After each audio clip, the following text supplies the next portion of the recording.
Assalamualaikum everyone. This is Muhammad Samil Hussein today here with you.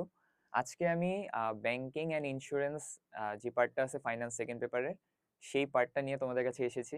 তোমাদের আর সম্ভবত দুটো exam বাকি রয়েছে। একটি হলো ব্যাংকিং অ্যান্ড ইন্স্যুরেন্স যেটা সেকেন্ড পেপার ফাইন্যান্সের, আরেকটা মেবি মার্কেটিং সেকেন্ড পেপার। তো অনেকগুলো এক্সাম তোমরা দিয়ে এসেছো। আশা করি তোমাদের এক্সাম ভালো হয়েছে। যাদের ভালো হয়নি মন খারাপের কিচ্ছু নেই। রেজাল্ট আসা পর্যন্ত তোমরা অপেক্ষা করো এবং বেশি বেশি দোয়া করতে থাকো যাতে রেজাল্টটা ভালো হয়। তো আজকে আমাদের ওয়ান শট ক্লাসের যে বিষয়টা সেটা হলো ব্যাংকিং অ্যান্ড ইন্স্যুরেন্স, অর্থাৎ ব্যাংকিং আর বিমার পার্টটা আমরা আজকে করব। আমাদের ধারাবাহিক ওয়ান শট ক্লাসগুলো তোমাদের কেমন লাগছে তোমরা একটু জানাতে পারো আমাদের কমেন্ট করে। আচ্ছা, প্রথমে আমরা দেখব প্রথম অধ্যায়, ব্যাংক ব্যবস্থার প্রাথমিক ধারণা। আচ্ছা, প্রথম অধ্যায়টা মূলত একটা বেসিক চ্যাপ্টার। আমাদের ফুল যেই ব্যাংকিং পার্টটা রয়েছে সেটা একটা ওভারভিউ করবে, যেমন ব্যাংকের উৎপত্তি বা ক্রমবিকাশটা কি, তারপরে কত সালে হয়েছে, কোথায় হয়েছে।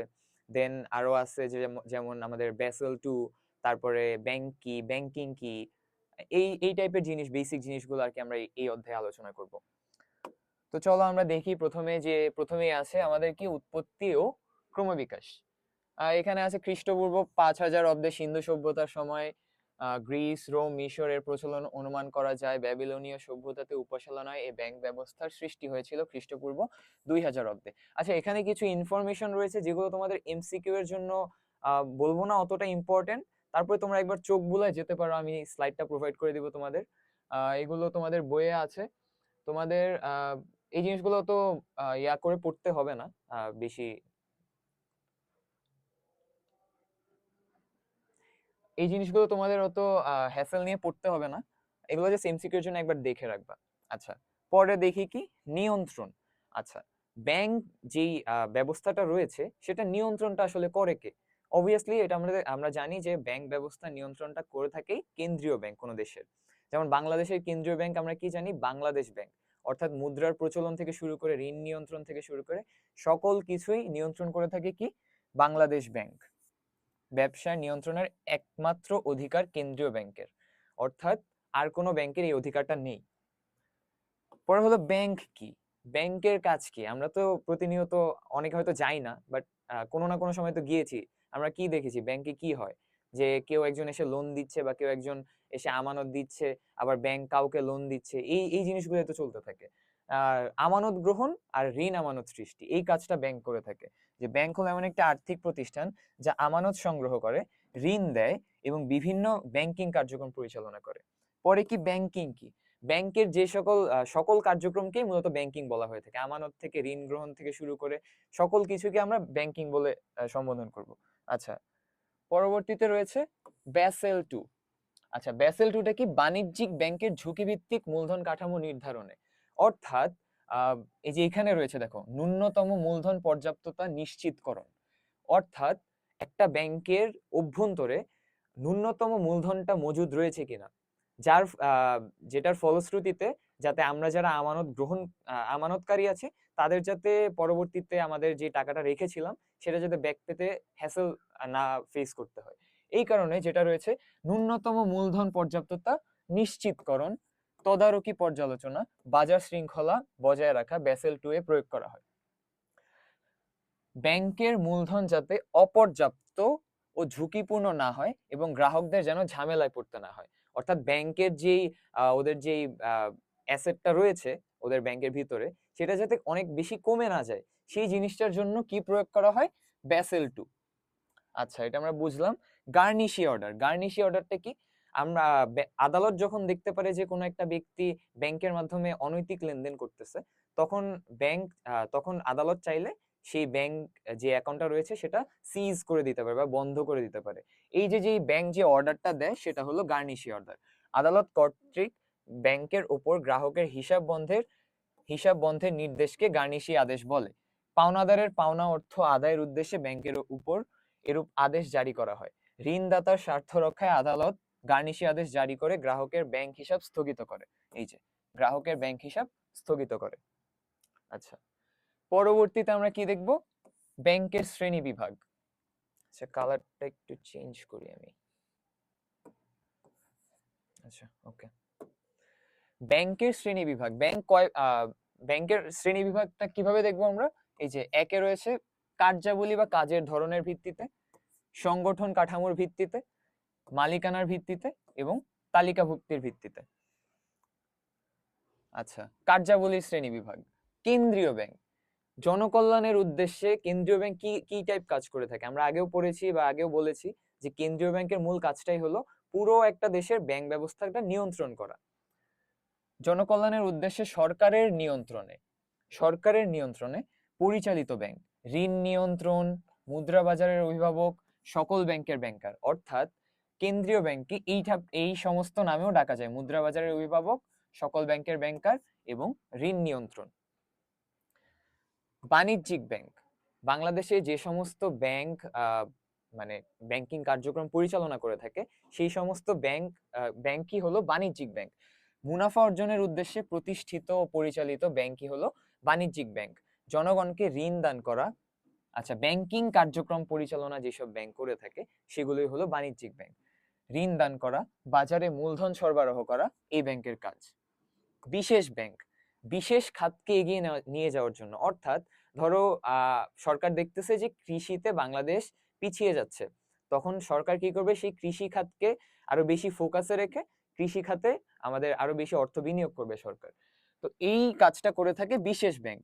বিশেষ খাতকে এগিয়ে নেওয়ার জন্য ঋণ দান, পরামর্শ প্রদান, নতুন কৌশল প্রয়োগের জন্য এই ব্যাংক প্রতিষ্ঠিত। যেমন বাংলাদেশ কৃষি ব্যাংক, শিল্প ব্যাংক, শিল্প খাত এবং কৃষি খাতকে এগিয়ে নিয়ে যাওয়ার জন্য এই বিশেষ ব্যাংক গঠিত। পরে রয়েছে বিনিয়োগ ব্যাংক, দেশের শিল্প খাতে বা বড় বড় প্রতিষ্ঠানে মূলধন সরবরাহ করে থাকে, যেমন ICB, investment corporation of Bangladesh. আচ্ছা, পরে রয়েছে মিশ্র ব্যাংক, অর্থাৎ মিশ্র ব্যাংকের জিনিসটা কি? বিনিয়োগ ব্যাংক প্লাস আমানত সংগ্রহ, দুটো কাজ একসঙ্গে করে থাকে। অর্থাৎ বিনিয়োগ ব্যাংকের যেই ক্যারেক্টারিস্টিক্স গুলো আছে সেটাও থাকবে, আবার বাণিজ্যিক ব্যাংকের যে ক্যারেক্টারিস্টিক্স গুলো আছে সেগুলোও থাকবে। এই দুইটা মিলে যদি কোনো ব্যাংক গঠিত হয় সেটি হলো মিশ্র ব্যাংক। আচ্ছা, পরবর্তীতে আমরা দেখব সংগঠন কাঠামোর ভিত্তিতে ব্যাংকের শ্রেণী বিভাগ। একক ব্যাংক, যে ব্যাংকে শুধুমাত্র একটি শাখা থাকে, কোনো একটি এলাকায় একটি মাত্র শাখা থাকে, সেটিকে আমরা বলতেছি কেন্দ্রীয় ব্যাংক। ওই একটি শাখার মাধ্যমে তারা পুরো দেশে বা পুরো এলাকায় তাদের কার্যক্রমগুলো পরিচালনা করে। পরবর্তীতে রয়েছে শাখা ব্যাংক। একক ব্যাংকের পুরো উল্টোটাই হলো শাখা ব্যাংক, অর্থাৎ তাদের শাখা থাকবে অনেকগুলা, যেমন 64টা জেলায় শাখা থাকতে পারে, আবার মানে বিভিন্ন জেলায়, কয়েকটা জেলায় তাদের শাখা থাকতে পারে। সবগুলা শাখার মাধ্যমে তারা তাদের ব্যাংকিং কার্যক্রমটা ওই এলাকায় বা ওই টেরিটরির ভিতরে সম্পাদন করে থাকবে। কেন্দ্রীয় শাখা ছাড়াও সারা দেশে বিভিন্ন শাখা থাকবে। একক ব্যাংক ও শাখা ব্যাংকের উৎপত্তি কোথায়? যুক্তরাষ্ট্র। এটা একটু পড়ে রাখো তোমরা, এমসিকিউ তে অনেকবার আসে যে একক ব্যাংক এবং শাখা ব্যাংকের উৎপত্তি কোথায়? যুক্তরাষ্ট্র। আচ্ছা, চেইন ব্যাংক, পরস্পর স্বাধীন সত্তা বজায় রেখে পারস্পরিক সহযোগিতা ও সমঝোতায় ব্যাংকিং কার্যক্রম পরিচালনা করে। এখানে কেউ কাউকে নিয়ন্ত্রণ করবে না, পারস্পরিক উন্নতি সাধন এর উদ্দেশ্যে গঠিত। আচ্ছা, যখন পরস্পর স্বাধীন সত্তা বজায় রেখে, অর্থাৎ এক বা একাধিক ব্যাংক যখন নিজেদের অস্তিত্বটা বজায় রেখেই অন্যান্য ব্যাংকের সাথে পারস্পরিক সহযোগিতা ও সমঝোতায় ব্যাংকিং কার্যক্রম পরিচালনা করবে, তখন আমরা তাকে চেইন ব্যাংক বলবো। গ্রুপ ব্যাংক, আচ্ছা, যখন একটি বড় ব্যাংক ছোট ছোট ব্যাংককে নিয়ন্ত্রণ করবে তখন তাকে গ্রুপ ব্যাংক বলে। এই জিনিসটায় দুটো ইম্পর্টেন্ট জিনিস হলো হোল্ডিং ব্যাংক আর সাবসিডিয়ারি ব্যাংক। এখন হোল্ডিং ব্যাংক কোনটা, সাবসিডিয়ারি ব্যাংক কোনটা? যেসব ব্যাংক অন্য কোনো ছোট ব্যাংক বা তার থেকে একটু নিচু লেভেলের ব্যাংকের মিনিমাম 51% শেয়ার ক্রয় করে থাকে সেগুলোকে আমরা বলতেছি হোল্ডিং ব্যাংক। এন্ড যার 51% শেয়ারটা হোল্ডিং ব্যাংক ধরে রাখতেছে সেটাকে আমরা বলতেছি সাবসিডিয়ারি ব্যাংক। ওকে, মালিকানার ভিত্তিতে শ্রেণী বিভাগ। সরকারি ব্যাংক, সরকারি মালিকানায় গঠিত, পরিচালিত এবং নিয়ন্ত্রিত ব্যাংকে সরকারি ব্যাংক বলে, যেমন সোনালী, রূপালী, অগ্রণী, জনতা ইত্যাদি ব্যাংক। বেসরকারি ব্যাংক, ব্যক্তি মালিকানায় গঠিত, পরিচালিত ও নিয়ন্ত্রিত, যেমন এবি ব্যাংক, ইসলামী ব্যাংক। অর্থাৎ সরকার যে ব্যাংকটা পরিচালনা করবে, নিয়ন্ত্রণ করবে, সেটা হলো সরকারি ব্যাংক। আর ব্যক্তি মালিকানা, যেই ব্যাংকটা নিয়ন্ত্রণ করবে বা যেই ব্যাংকটা পরিচালনা করবে সেটাকে আমরা বলবো বেসরকারি ব্যাংক। যৌথ মালিকানায় ব্যাংক, এই সরকারি ব্যাংক প্লাস বেসরকারি ব্যাংক, এই দুইটা মিলে যে ব্যাংকটা গঠিত হবে সেটা হলো আমাদের যৌথ মালিকানাধীন ব্যাংক। আচ্ছা, স্বায়ত্তশাসিত ব্যাংক, যে ব্যাংক সরকারের বিশেষ আইন বলে গঠিত এবং স্বাধীনভাবে পরিচালিত হয়, কোনো প্রত্যক্ষ নিয়ন্ত্রণ সরকার করবে না, যেমন বাংলাদেশ ব্যাংক এন্ড উন্নয়ন ব্যাংক। যে ব্যাংক সরকারের বিশেষ আইন বলে গঠিত হয়, আমরা কি পড়ছিলাম, বাংলাদেশ ব্যাংক কত সালের আইন অনুযায়ী গঠিত? 1991 সালের আইন অনুযায়ী বাংলাদেশ ব্যাংক গঠিত। তার মানে বিশেষ আইন বলে গঠিত এবং স্বাধীনভাবে পরিচালিত হয়, তাকে আমরা কি বলতেছি? স্বায়ত্তশাসিত ব্যাংক। আচ্ছা, তালিকাভুক্তির বিচারে এবার ব্যাংকটা আমরা প্রকারভেদ দেখব। তালিকাভুক্ত ব্যাংক, যেসব ব্যাংক কেন্দ্রীয় ব্যাংকের তালিকায় সরাসরি অন্তর্ভুক্ত থাকে সেগুলোকে বলতেছি আমরা তালিকাভুক্ত ব্যাংক। এবং অতালিকাভুক্ত ব্যাংক, যে সকল ব্যাংক কেন্দ্রীয় ব্যাংকের তালিকায় অন্তর্ভুক্ত নেই সেগুলোকে আমরা বলতেছি অতালিকাভুক্ত ব্যাংক। আচ্ছা, ফার্স্ট চ্যাপ্টারটা আমাদের শেষ হলো। ফার্স্ট চ্যাপ্টারে গুরুত্বপূর্ণ যদি আমি টপিক বলে থাকি সেটা হলো ব্যাংকের প্রকারভেদগুলা, তালিকাভুক্তির ভিত্তিতে, দেন মালিকানার ভিত্তিতে, সংগঠন কাঠামোর ভিত্তিতে, কাজের ধরনের ভিত্তিতে।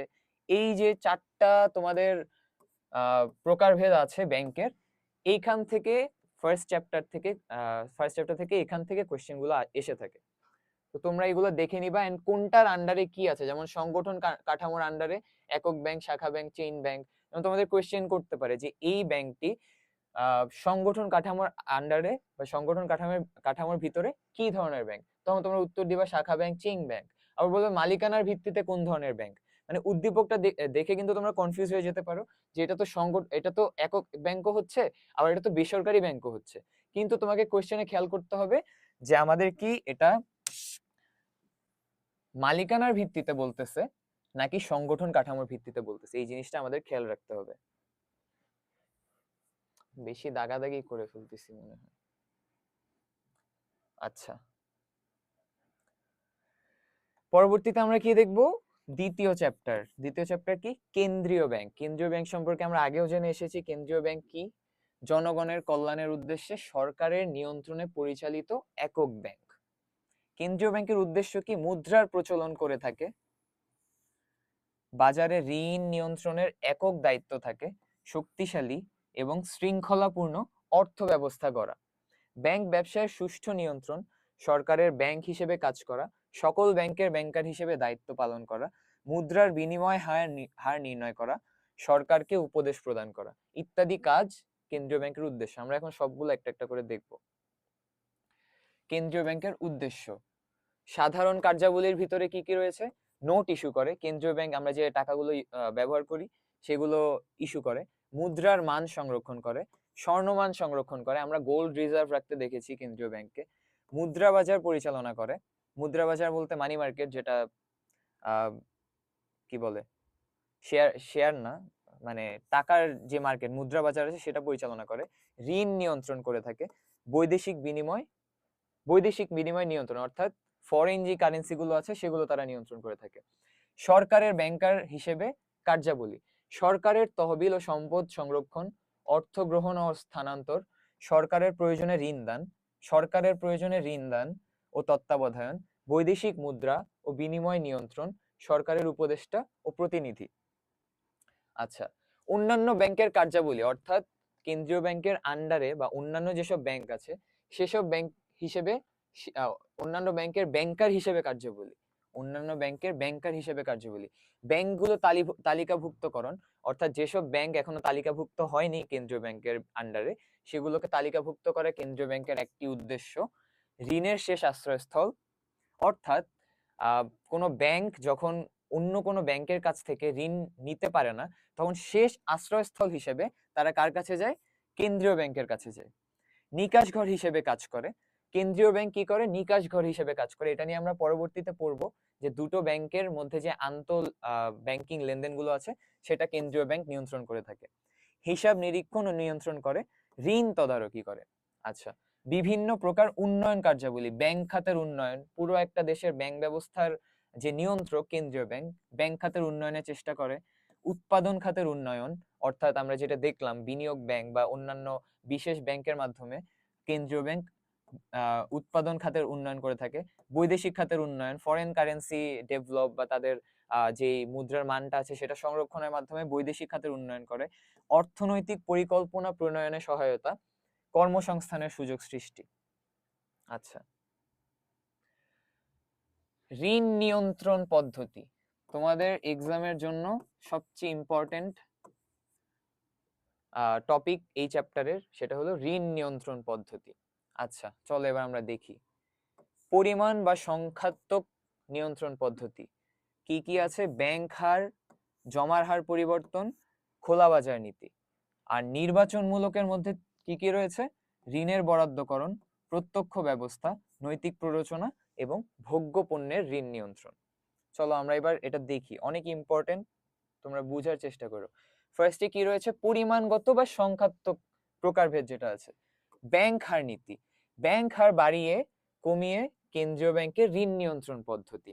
আচ্ছা, যে বাণিজ্যিক তালিকাভুক্ত ব্যাংকগুলো রয়েছে প্রতিটা ব্যাংকই কিন্তু একটি নির্দিষ্ট পরিমাণ অর্থ বা নির্দিষ্ট পরিমাণ পার্সেন্টেজের বিনিময়ে কেন্দ্রীয় ব্যাংক থেকে ঋণ নিয়ে থাকে।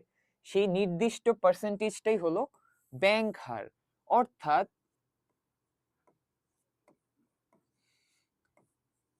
কেন্দ্রীয় ব্যাংক একটা পার্সেন্টেজ ফিক্স করে দেয়, যেই পার্সেন্টেজের বিনিময়ে অন্যান্য যেসব বাণিজ্যিক ব্যাংক আছে তারা অর্থ ঋণ হিসেবে নিয়ে থাকে কেন্দ্রীয় ব্যাংক থেকে। এখন এটার মাধ্যমে কেন্দ্রীয় ব্যাংক কিভাবে ঋণ নিয়ন্ত্রণ করে?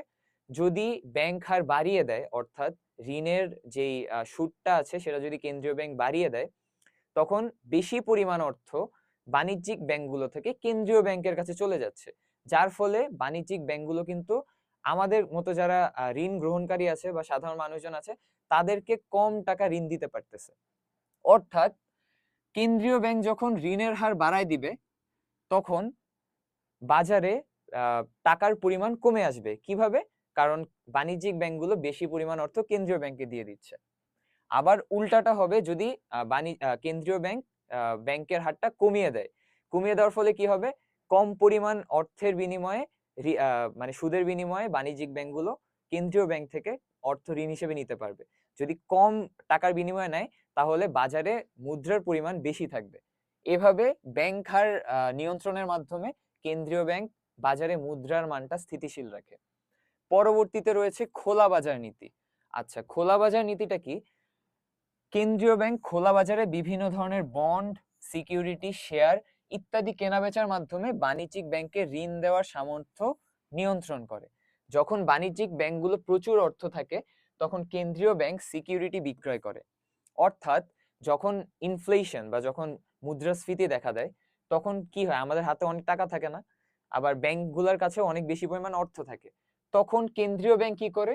খোলা বাজার বা মুদ্রা বাজারে সিকিউরিটি বিক্রয় করা শুরু করে দেয় বা বন্ড, সিকিউরিটি, শেয়ার ইত্যাদি বিক্রয় করা শুরু করে। যার ফলে কি হয়? তালিকাভুক্ত যে বাণিজ্যিক ব্যাংকগুলো রয়েছে তারা সেসব বন্ড, সিকিউরিটিজ ইত্যাদি কেন্দ্রীয় ব্যাংকের থেকে কিনে নেয়। যার ফলে অনেক অধিক পরিমাণে অর্থ বাণিজ্যিক ব্যাংক থেকে কেন্দ্রীয় ব্যাংকের নিকট চলে যায়, যার ফলে তাদের অর্থের পরিমাণ, বাজারে যে অর্থের পরিমাণ সেটা হ্রাস পায়। বাণিজ্যিক ব্যাংকের টাকা কেন্দ্রীয় ব্যাংকে চলে যায় এবং তাদের ঋণদান সামর্থ্য হ্রাস পায়, বাজারে ঋণের সরবরাহ কমে যায়। এখন ঠিক যদি আবার কি হয়, খোলা বাজারে শুধুমাত্র যে কেন্দ্রীয় ব্যাংক এইসব বন্ড, সিকিউরিটিজ বিক্রি করে এমনটা না, তারা এইসব বন্ড, সিকিউরিটিজ খোলা বাজার থেকে আবার কিনেও নেয়। যখন দেখতেছে যে মানুষের হাতে টাকা পয়সা কম বা বাজারে মুদ্রার মানটা কম, তখন তারা কি করে? খোলা বাজার থেকে সেই অর্থটা বা সেই বন্ড, সিকিউরিটিজ ইত্যাদি তারা ক্রয় করে নেয়। ক্রয় করে যাওয়ার ফলে ঋণদান সামর্থ্য বাণিজ্যিক ব্যাংকের বৃদ্ধি পায়, বাজারে ঋণের সরবরাহ তখন কমে না, বেড়ে যায়। ওকে, আচ্ছা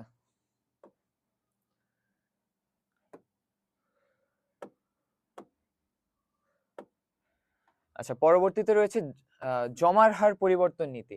তালিকাভুক্ত ব্যাংক সমূহের জমার হার বাড়িয়ে কমিয়ে কমিয়ে জমার হার বাড়িয়ে কমিয়ে ঋণ নিয়ন্ত্রণের কৌশল। প্রত্যেক তালিকাভুক্ত ব্যাংকে বাধ্যতামূলক কেন্দ্রীয় ব্যাংকে জমা রাখতে হয় নগদ জমার একটি অংশ এবং মোট আমানতের একটি অংশ, যাকে এসএলআর এবং সিআরআর বলে। দেশে মুদ্রাস্ফীতি হলে জমার হার বৃদ্ধি করা হয় আর মুদ্রা সংকোচনের সময় জমার হার হ্রাস করা হয়। আচ্ছা, এটাতে কি বুঝাইছে? জমার হার পরিবর্তনের নীতি। কেন্দ্রীয় ব্যাংকে কিন্তু প্রতিটি বাণিজ্যিক ব্যাংকগুলোকে একটি নির্দিষ্ট পরিমাণ অর্থ, আমরা যেটা পড়েছিলাম যে যাতে মানে মুদ্রার সংকট না দেখা দেয়, এজন্য একটা নির্দিষ্ট পরিমাণ অর্থ বাণিজ্যিক ব্যাংকগুলো কেন্দ্রীয় ব্যাংকের নিকট জমা রাখে। সেই জমার হারটা যদি পরিবর্তন করে দেয়, অর্থাৎ ধরো এসএলআর অর্থাৎ যেটা সম্পত্তি আছে, এটা এই তোমার সিআরআর হলো ক্যাশ আর এসএলআর হলো তোমার মানে বিভিন্ন ধরনের অ্যাসেট বা সম্পত্তি। ধরো এসএলআর এর পরিমাণ 7% থেকে বাড়িয়ে তারা 9% করে দিল। এই জমার হার পরিবর্তনটা বাড়ানোর ফলে বাণিজ্যিক ব্যাংক থেকে বেশি পরিমাণ অর্থ কেন্দ্রীয় ব্যাংকের নিকট যাচ্ছে, যার ফলে বাণিজ্যিক ব্যাংকের যে ঋণদান ক্ষমতা সেটা হ্রাস পাচ্ছে। আবার যদি এসএলআরটা কমায় 5% এনে দেয়, তাহলে বাণিজ্যিক ব্যাংক থেকে কম পরিমাণ অর্থ কেন্দ্রীয় ব্যাংকের নিকট রাখা লাগতেছে, যার ফলে বাণিজ্যিক ব্যাংকের ঋণদান সামর্থ্য সেটা বৃদ্ধি পাচ্ছে। ওকে, নির্বাচনমূলক পদ্ধতি, ঋণের বরাদ্দকরণ নীতি। কেন্দ্রীয় ব্যাংক যে খাতে বেশি ঋণ প্রয়োজন, ঋণ প্রদানের জন্য বাণিজ্যিক ব্যাংককে নির্দেশ দেয় তাদের ঋণের একটা অংশ যেন সেই খাতে ঋণ দেয়। অর্থাৎ কেন্দ্রীয় ব্যাংক যখন দেখতেছে যে একটা বিশেষ খাতে অনেক বেশি পরিমাণে টাকার সংকট দেখা দিছে, যেমন কৃষি খাতে বা শিল্প খাতে, তখন কেন্দ্রীয় ব্যাংক কি করে? বাণিজ্যিক ব্যাংকগুলোকে অর্ডার দেয় যে তুমি এই খাতে ঋণ প্রদান করো। এটাই হলো ঋণের বরাদ্দকরণ নীতি। ঋণের বরাদ্দকরণ নীতি ফলে তোমার বাণিজ্যিক ব্যাংকের যে অর্থগুলো আছে সেটা ওই বিশেষ খাতে ব্যয় করা হয়, যার ফলে বাণিজ্যিক ব্যাংকের যে অর্থ আছে সেটা হ্রাস পায়। কৃষি খাতে 10% করে ঋণ দেওয়ার জন্য বাণিজ্যিক ব্যাংকে নির্দেশ প্রদান। আচ্ছা, পরবর্তীতে রয়েছে নিকাশ ঘর। আচ্ছা, নিকাশ ঘরটা কি? একটু আগে যে বললাম কেন্দ্রীয় ব্যাংকের একটা উদ্দেশ্য, অন্যতম উদ্দেশ্য হলো নিকাশ ঘর।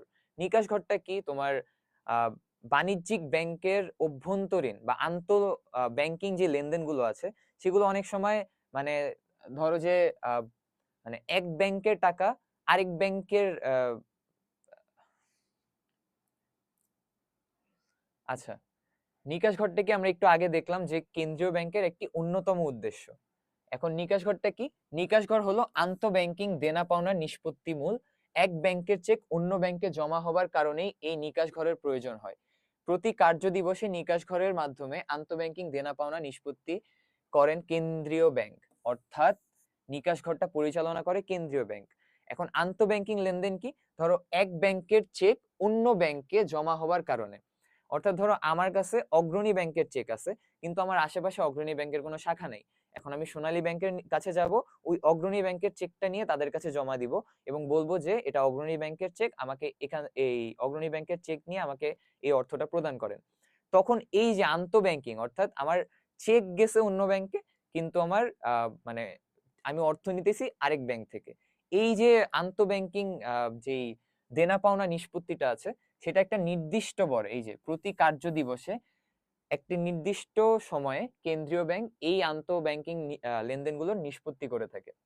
তবে কেন্দ্রীয় ব্যাংকের অনুপস্থিতিতে সোনালী ব্যাংক এই দায়িত্ব পালন করেন। সর্বপ্রথম যুক্তরাজ্যে এর প্রসার ঘটে।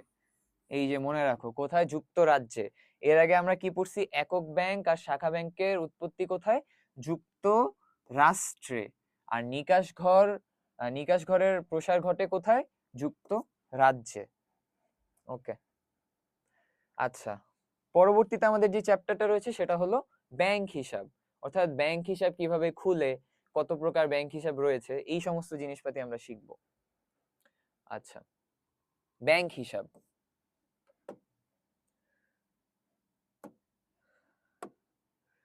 গ্রাহকের নামে হিসাব খুলে ব্যাংক গ্রাহককে অর্থ লেনদেন ও ব্যাংকিং সেবা পাওয়ার যে সুযোগ দেয় তাকে ব্যাংক হিসাব বলে।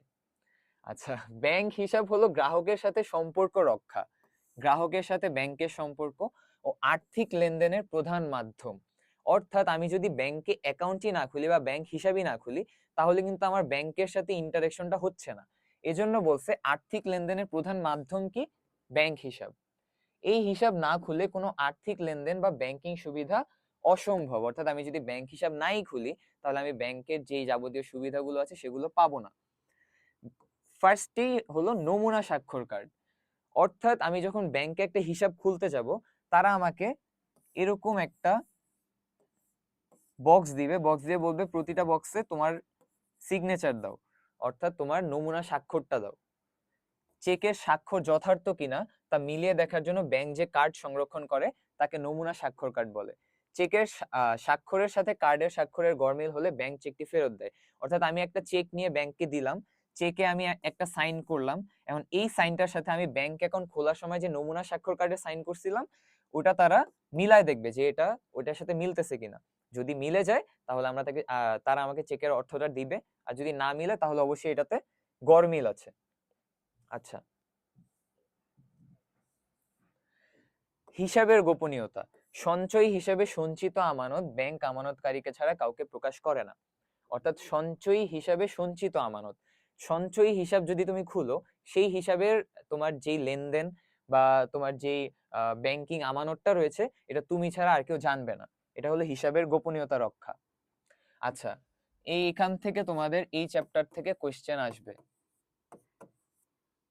ইম্পর্টেন্ট। ফার্স্ট ইয়ার রয়েছে চলতি হিসাব।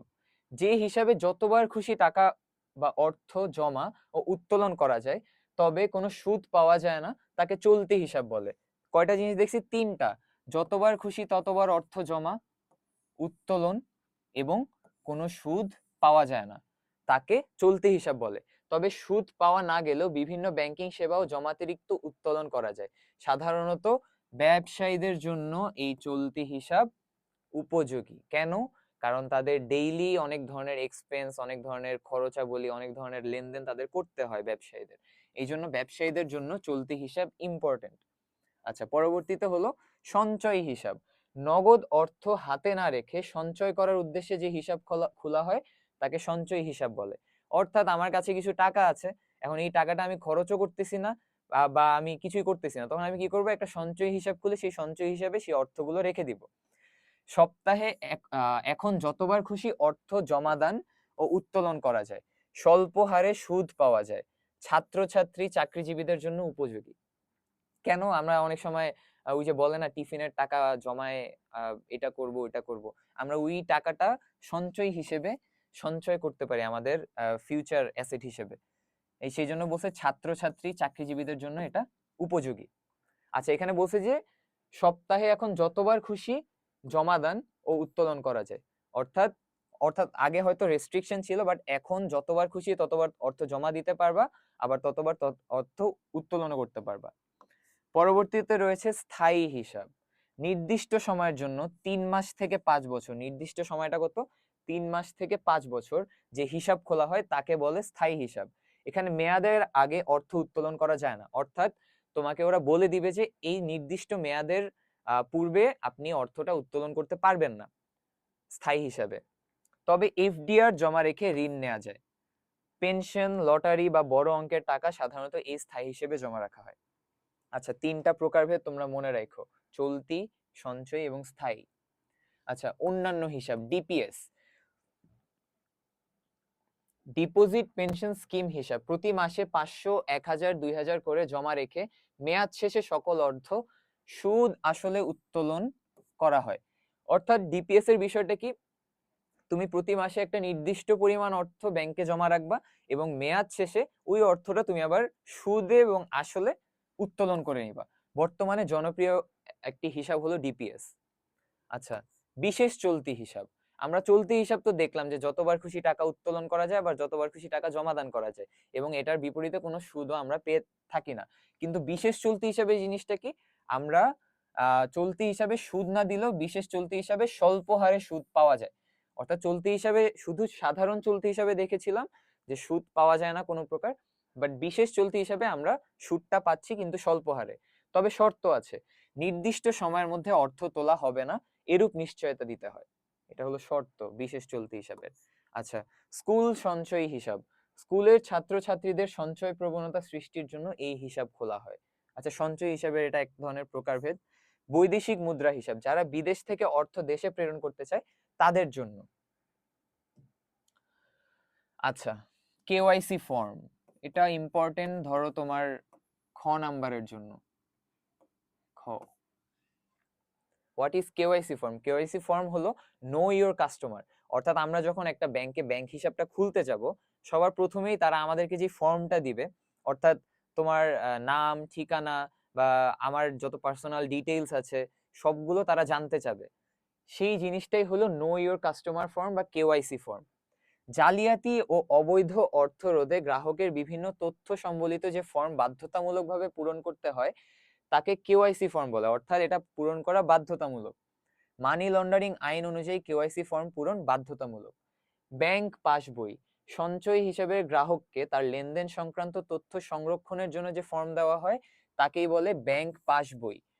এই বইয়ের মাধ্যমে জমাকৃত টাকার পরিমাণ, উত্তোলন এ পরিমাণ জানা যায়। অর্থাৎ তারা আমাকে একটা ব্যাংক পাসবইয়ের মতো দিবে, সেখানে আমরা যে লেনদেনগুলো করতেছি সেগুলো প্রতিদিনেরটা প্রতিদিন হিসাব করা থাকবে বা লেখা থাকবে তারিখ অনুযায়ী। নাবালকের হিসাব, বিশেষ শর্ত সাপেক্ষে নাবালকের হিসাব খুলতে পারে। নমুনা যেমন স্টুডেন্ট আইডি, যেটা নমুনা স্বাক্ষর কার্ডে জন্ম তারিখ ও প্রাপ্তবয়স্ক হবার তারিখ লিখতে হবে। নমুনা স্বাক্ষর কার্ডে কি লিখতে হবে? জন্ম তারিখ এবং প্রাপ্তবয়স্ক হবার তারিখ। গ্রাহক প্রাপ্তবয়স্ক হবার পর ব্যাংক প্রয়োজনীয় ব্যবস্থা নিবে। অর্থাৎ ধরো একজন 17 বছর বয়সে ব্যাংক অ্যাকাউন্ট খুলছে, তখন সে ছিল নাবালক, এখন তার 18 হয়েছে বা 19 হয়েছে, তখন ব্যাংক তার অ্যাকাউন্টটা মানে যাতে নর্মাল অ্যাকাউন্টে পরিণত করতে পারে সেটার ব্যবস্থা নিবে। এখন আমরা একটা ফুল সামারি দিব, সেটা হলো এই আমরা যে প্রকারভেদগুলো পড়লাম ব্যাংকের, কোনটা কার জন্য উপযোগী। চাকরিজীবীদের জন্য উপযোগী কোনটা? সঞ্চয়ী ব্যাংক। চাকরিজীবী প্লাস ছাত্র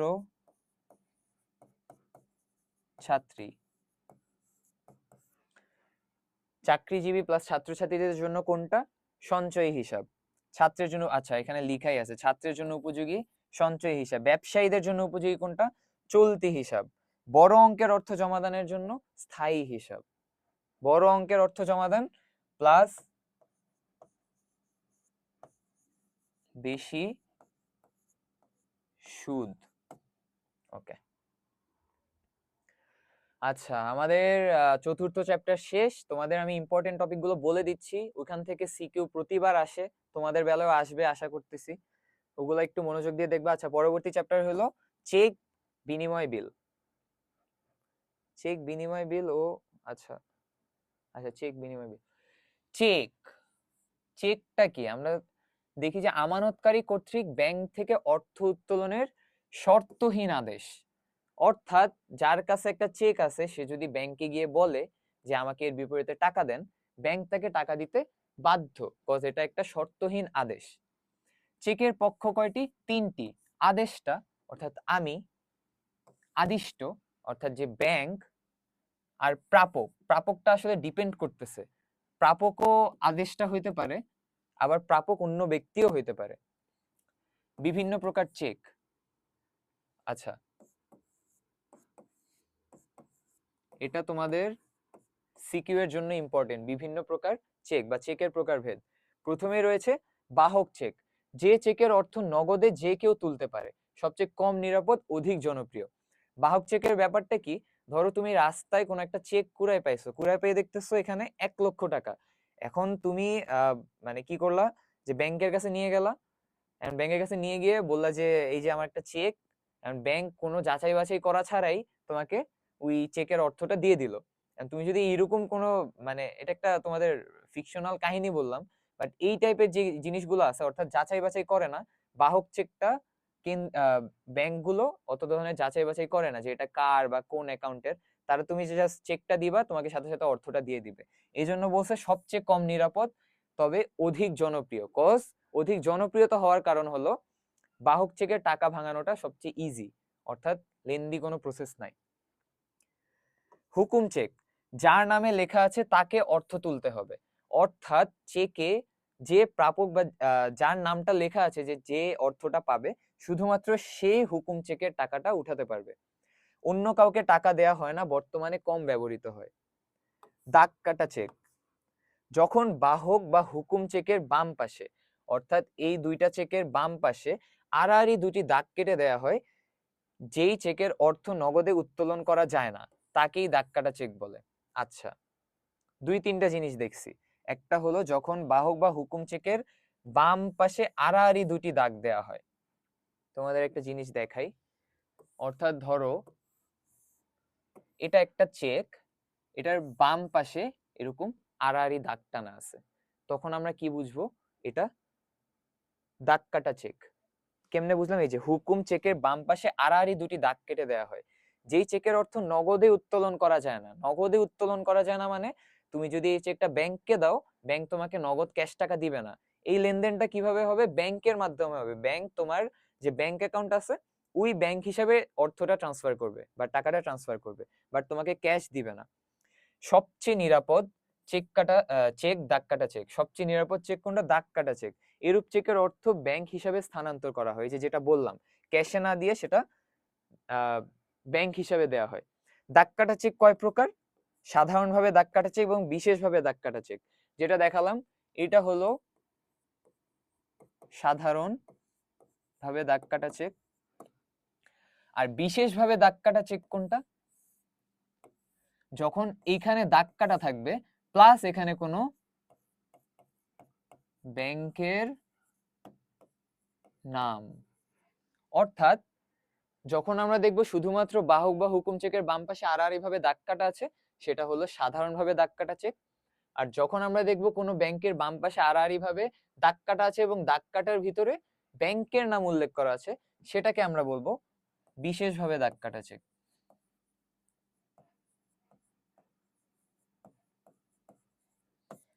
ওকে, এই যখন দাগ কাটা স্থানে ব্যাংকের নাম লেখা থাকে। আচ্ছা, অন্যান্য চেক কি আছে? ফাঁকা চেক, যখন যেই চেকের উপরে কোনো টাকার অ্যামাউন্ট দেওয়া থাকবে না, এই যে টাকার টাকার অঙ্ক লেখা থাকে না। বাসি চেক, 6 মাস বা 180 দিন যদি অতিক্রান্ত হয়ে যায়, কোনো একটা চেকের মেয়াদ যদি শেষ হয়ে যায়, যেমন 6 মাস বা 180 দিন যদি অতিক্রান্ত হয়ে যায়, সেটা বাসি চেক হয়ে যায়। ভ্রমণকারীর চেক, বিদেশে ভ্রমণের জন্য যে চেক দেয়া হয়।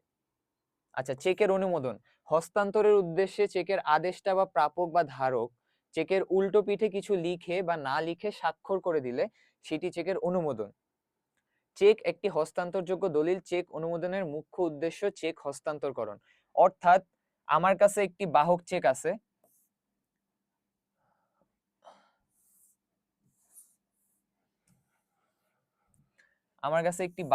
আছে, এখন এই বাহক চেকে আমি আমার নাম না লিখে আরেকজনের নাম লিখলাম, ধরো আকাশ। যদি আমরা এইভাবে চেকের উল্টা পাশে এই যে উল্টো পিঠে কোনো কিছু লিখে বা না লিখে স্বাক্ষর করে দিলে সেটি চেকের অনুমোদন। এই যে আমি নামটা লিখলাম উল্টো সাইডে, এটার মানে কি হলো? আমি চেকটা আরেকজনকে মানে নেওয়ার অনুমতি দিয়ে দিলাম। এটাই হলো চেকের অনুমোদন। চেক অমর্যাদা হওয়ার কারণ, অর্থাৎ চেকটা তুমি যখন ব্যাংকে নিয়ে যাবা, ব্যাংক তোমাকে টাকা দিচ্ছে না, এই পরিস্থিতিটাকে আমরা কি বলবো? চেক অমর্যাদা হওয়ার কারণ চেকের। পর্যাপ্ত টাকা না থাকা, তোমার যদি ব্যাংক অ্যাকাউন্টে পর্যাপ্ত টাকাই না থাকে, তাহলে ব্যাংক তোমাকে কেন মানে চেকটা দেওয়ার সাথে সাথে টাকা দিবে? দেন হলো চেকের অর্থ কাটাকাটি হওয়া। তুমি যে অ্যামাউন্টটা যে দেওয়া থাকে চেকের, এখানে ধরো 10,000, এই অ্যামাউন্টটা তুমি এই যে এমনি কেটে 1,000 আবার মাঝে মাঝে মানে 100 এইভাবে যদি কাটাকাটি করো, দেন ওই চেকটা অমর্যাদাকৃত হয়ে যায়। চেকের স্বাক্ষর না দেয়া, অর্থাৎ তুমি একটা চেক ইস্যু করতে চাচ্ছ কিন্তু ওই চেকে তোমার স্বাক্ষর নাই, তো তোমার স্বাক্ষর ছাড়া ওরা কেমনে এটা জাস্টিফাই করবে যেটা তোমার চেক? 6 মাস অতিক্রান্ত হয়, এই যে 6 মাস অতিক্রান্ত হলে কি হয়? বাসি চেক। বাসি চেক অমর্যাদাকৃত চেক। হিসাব নাম্বার না থাকা, ব্যাংকের চেকের গায়ে একটা হিসাব নম্বর থাকে, যদি সেই হিসাব নম্বরটা না থাকে সেটাও একটা অমর্যাদাকৃত চেক। আচ্ছা, বিনিময় বিল পাওনাদার তৈরি করেন, এটা তোমরা পড়বা। বিনিময় বিল কে তৈরি করে? পাওনাদার। নির্দিষ্ট সময় পর কোনো ব্যক্তিকে অর্থ প্রদানের শর্তহীন আদেশ, অর্থাৎ নির্দিষ্ট সময় পর যদি কোনো ব্যক্তি আর অপর এক ব্যক্তিকে মানে বলে দেয়, একটা বিনিময় বিল প্রদান করে যে তুমি আমাকে নির্দিষ্ট মানে একটা মানে 1 বছর পর বা 2 বছর পর আমাকে এই অ্যামাউন্টটা দিবা, সেটাই হলো বিনিময় বিল। কে তৈরি করে? পাওনাদার, অর্থাৎ যে টাকা পায়।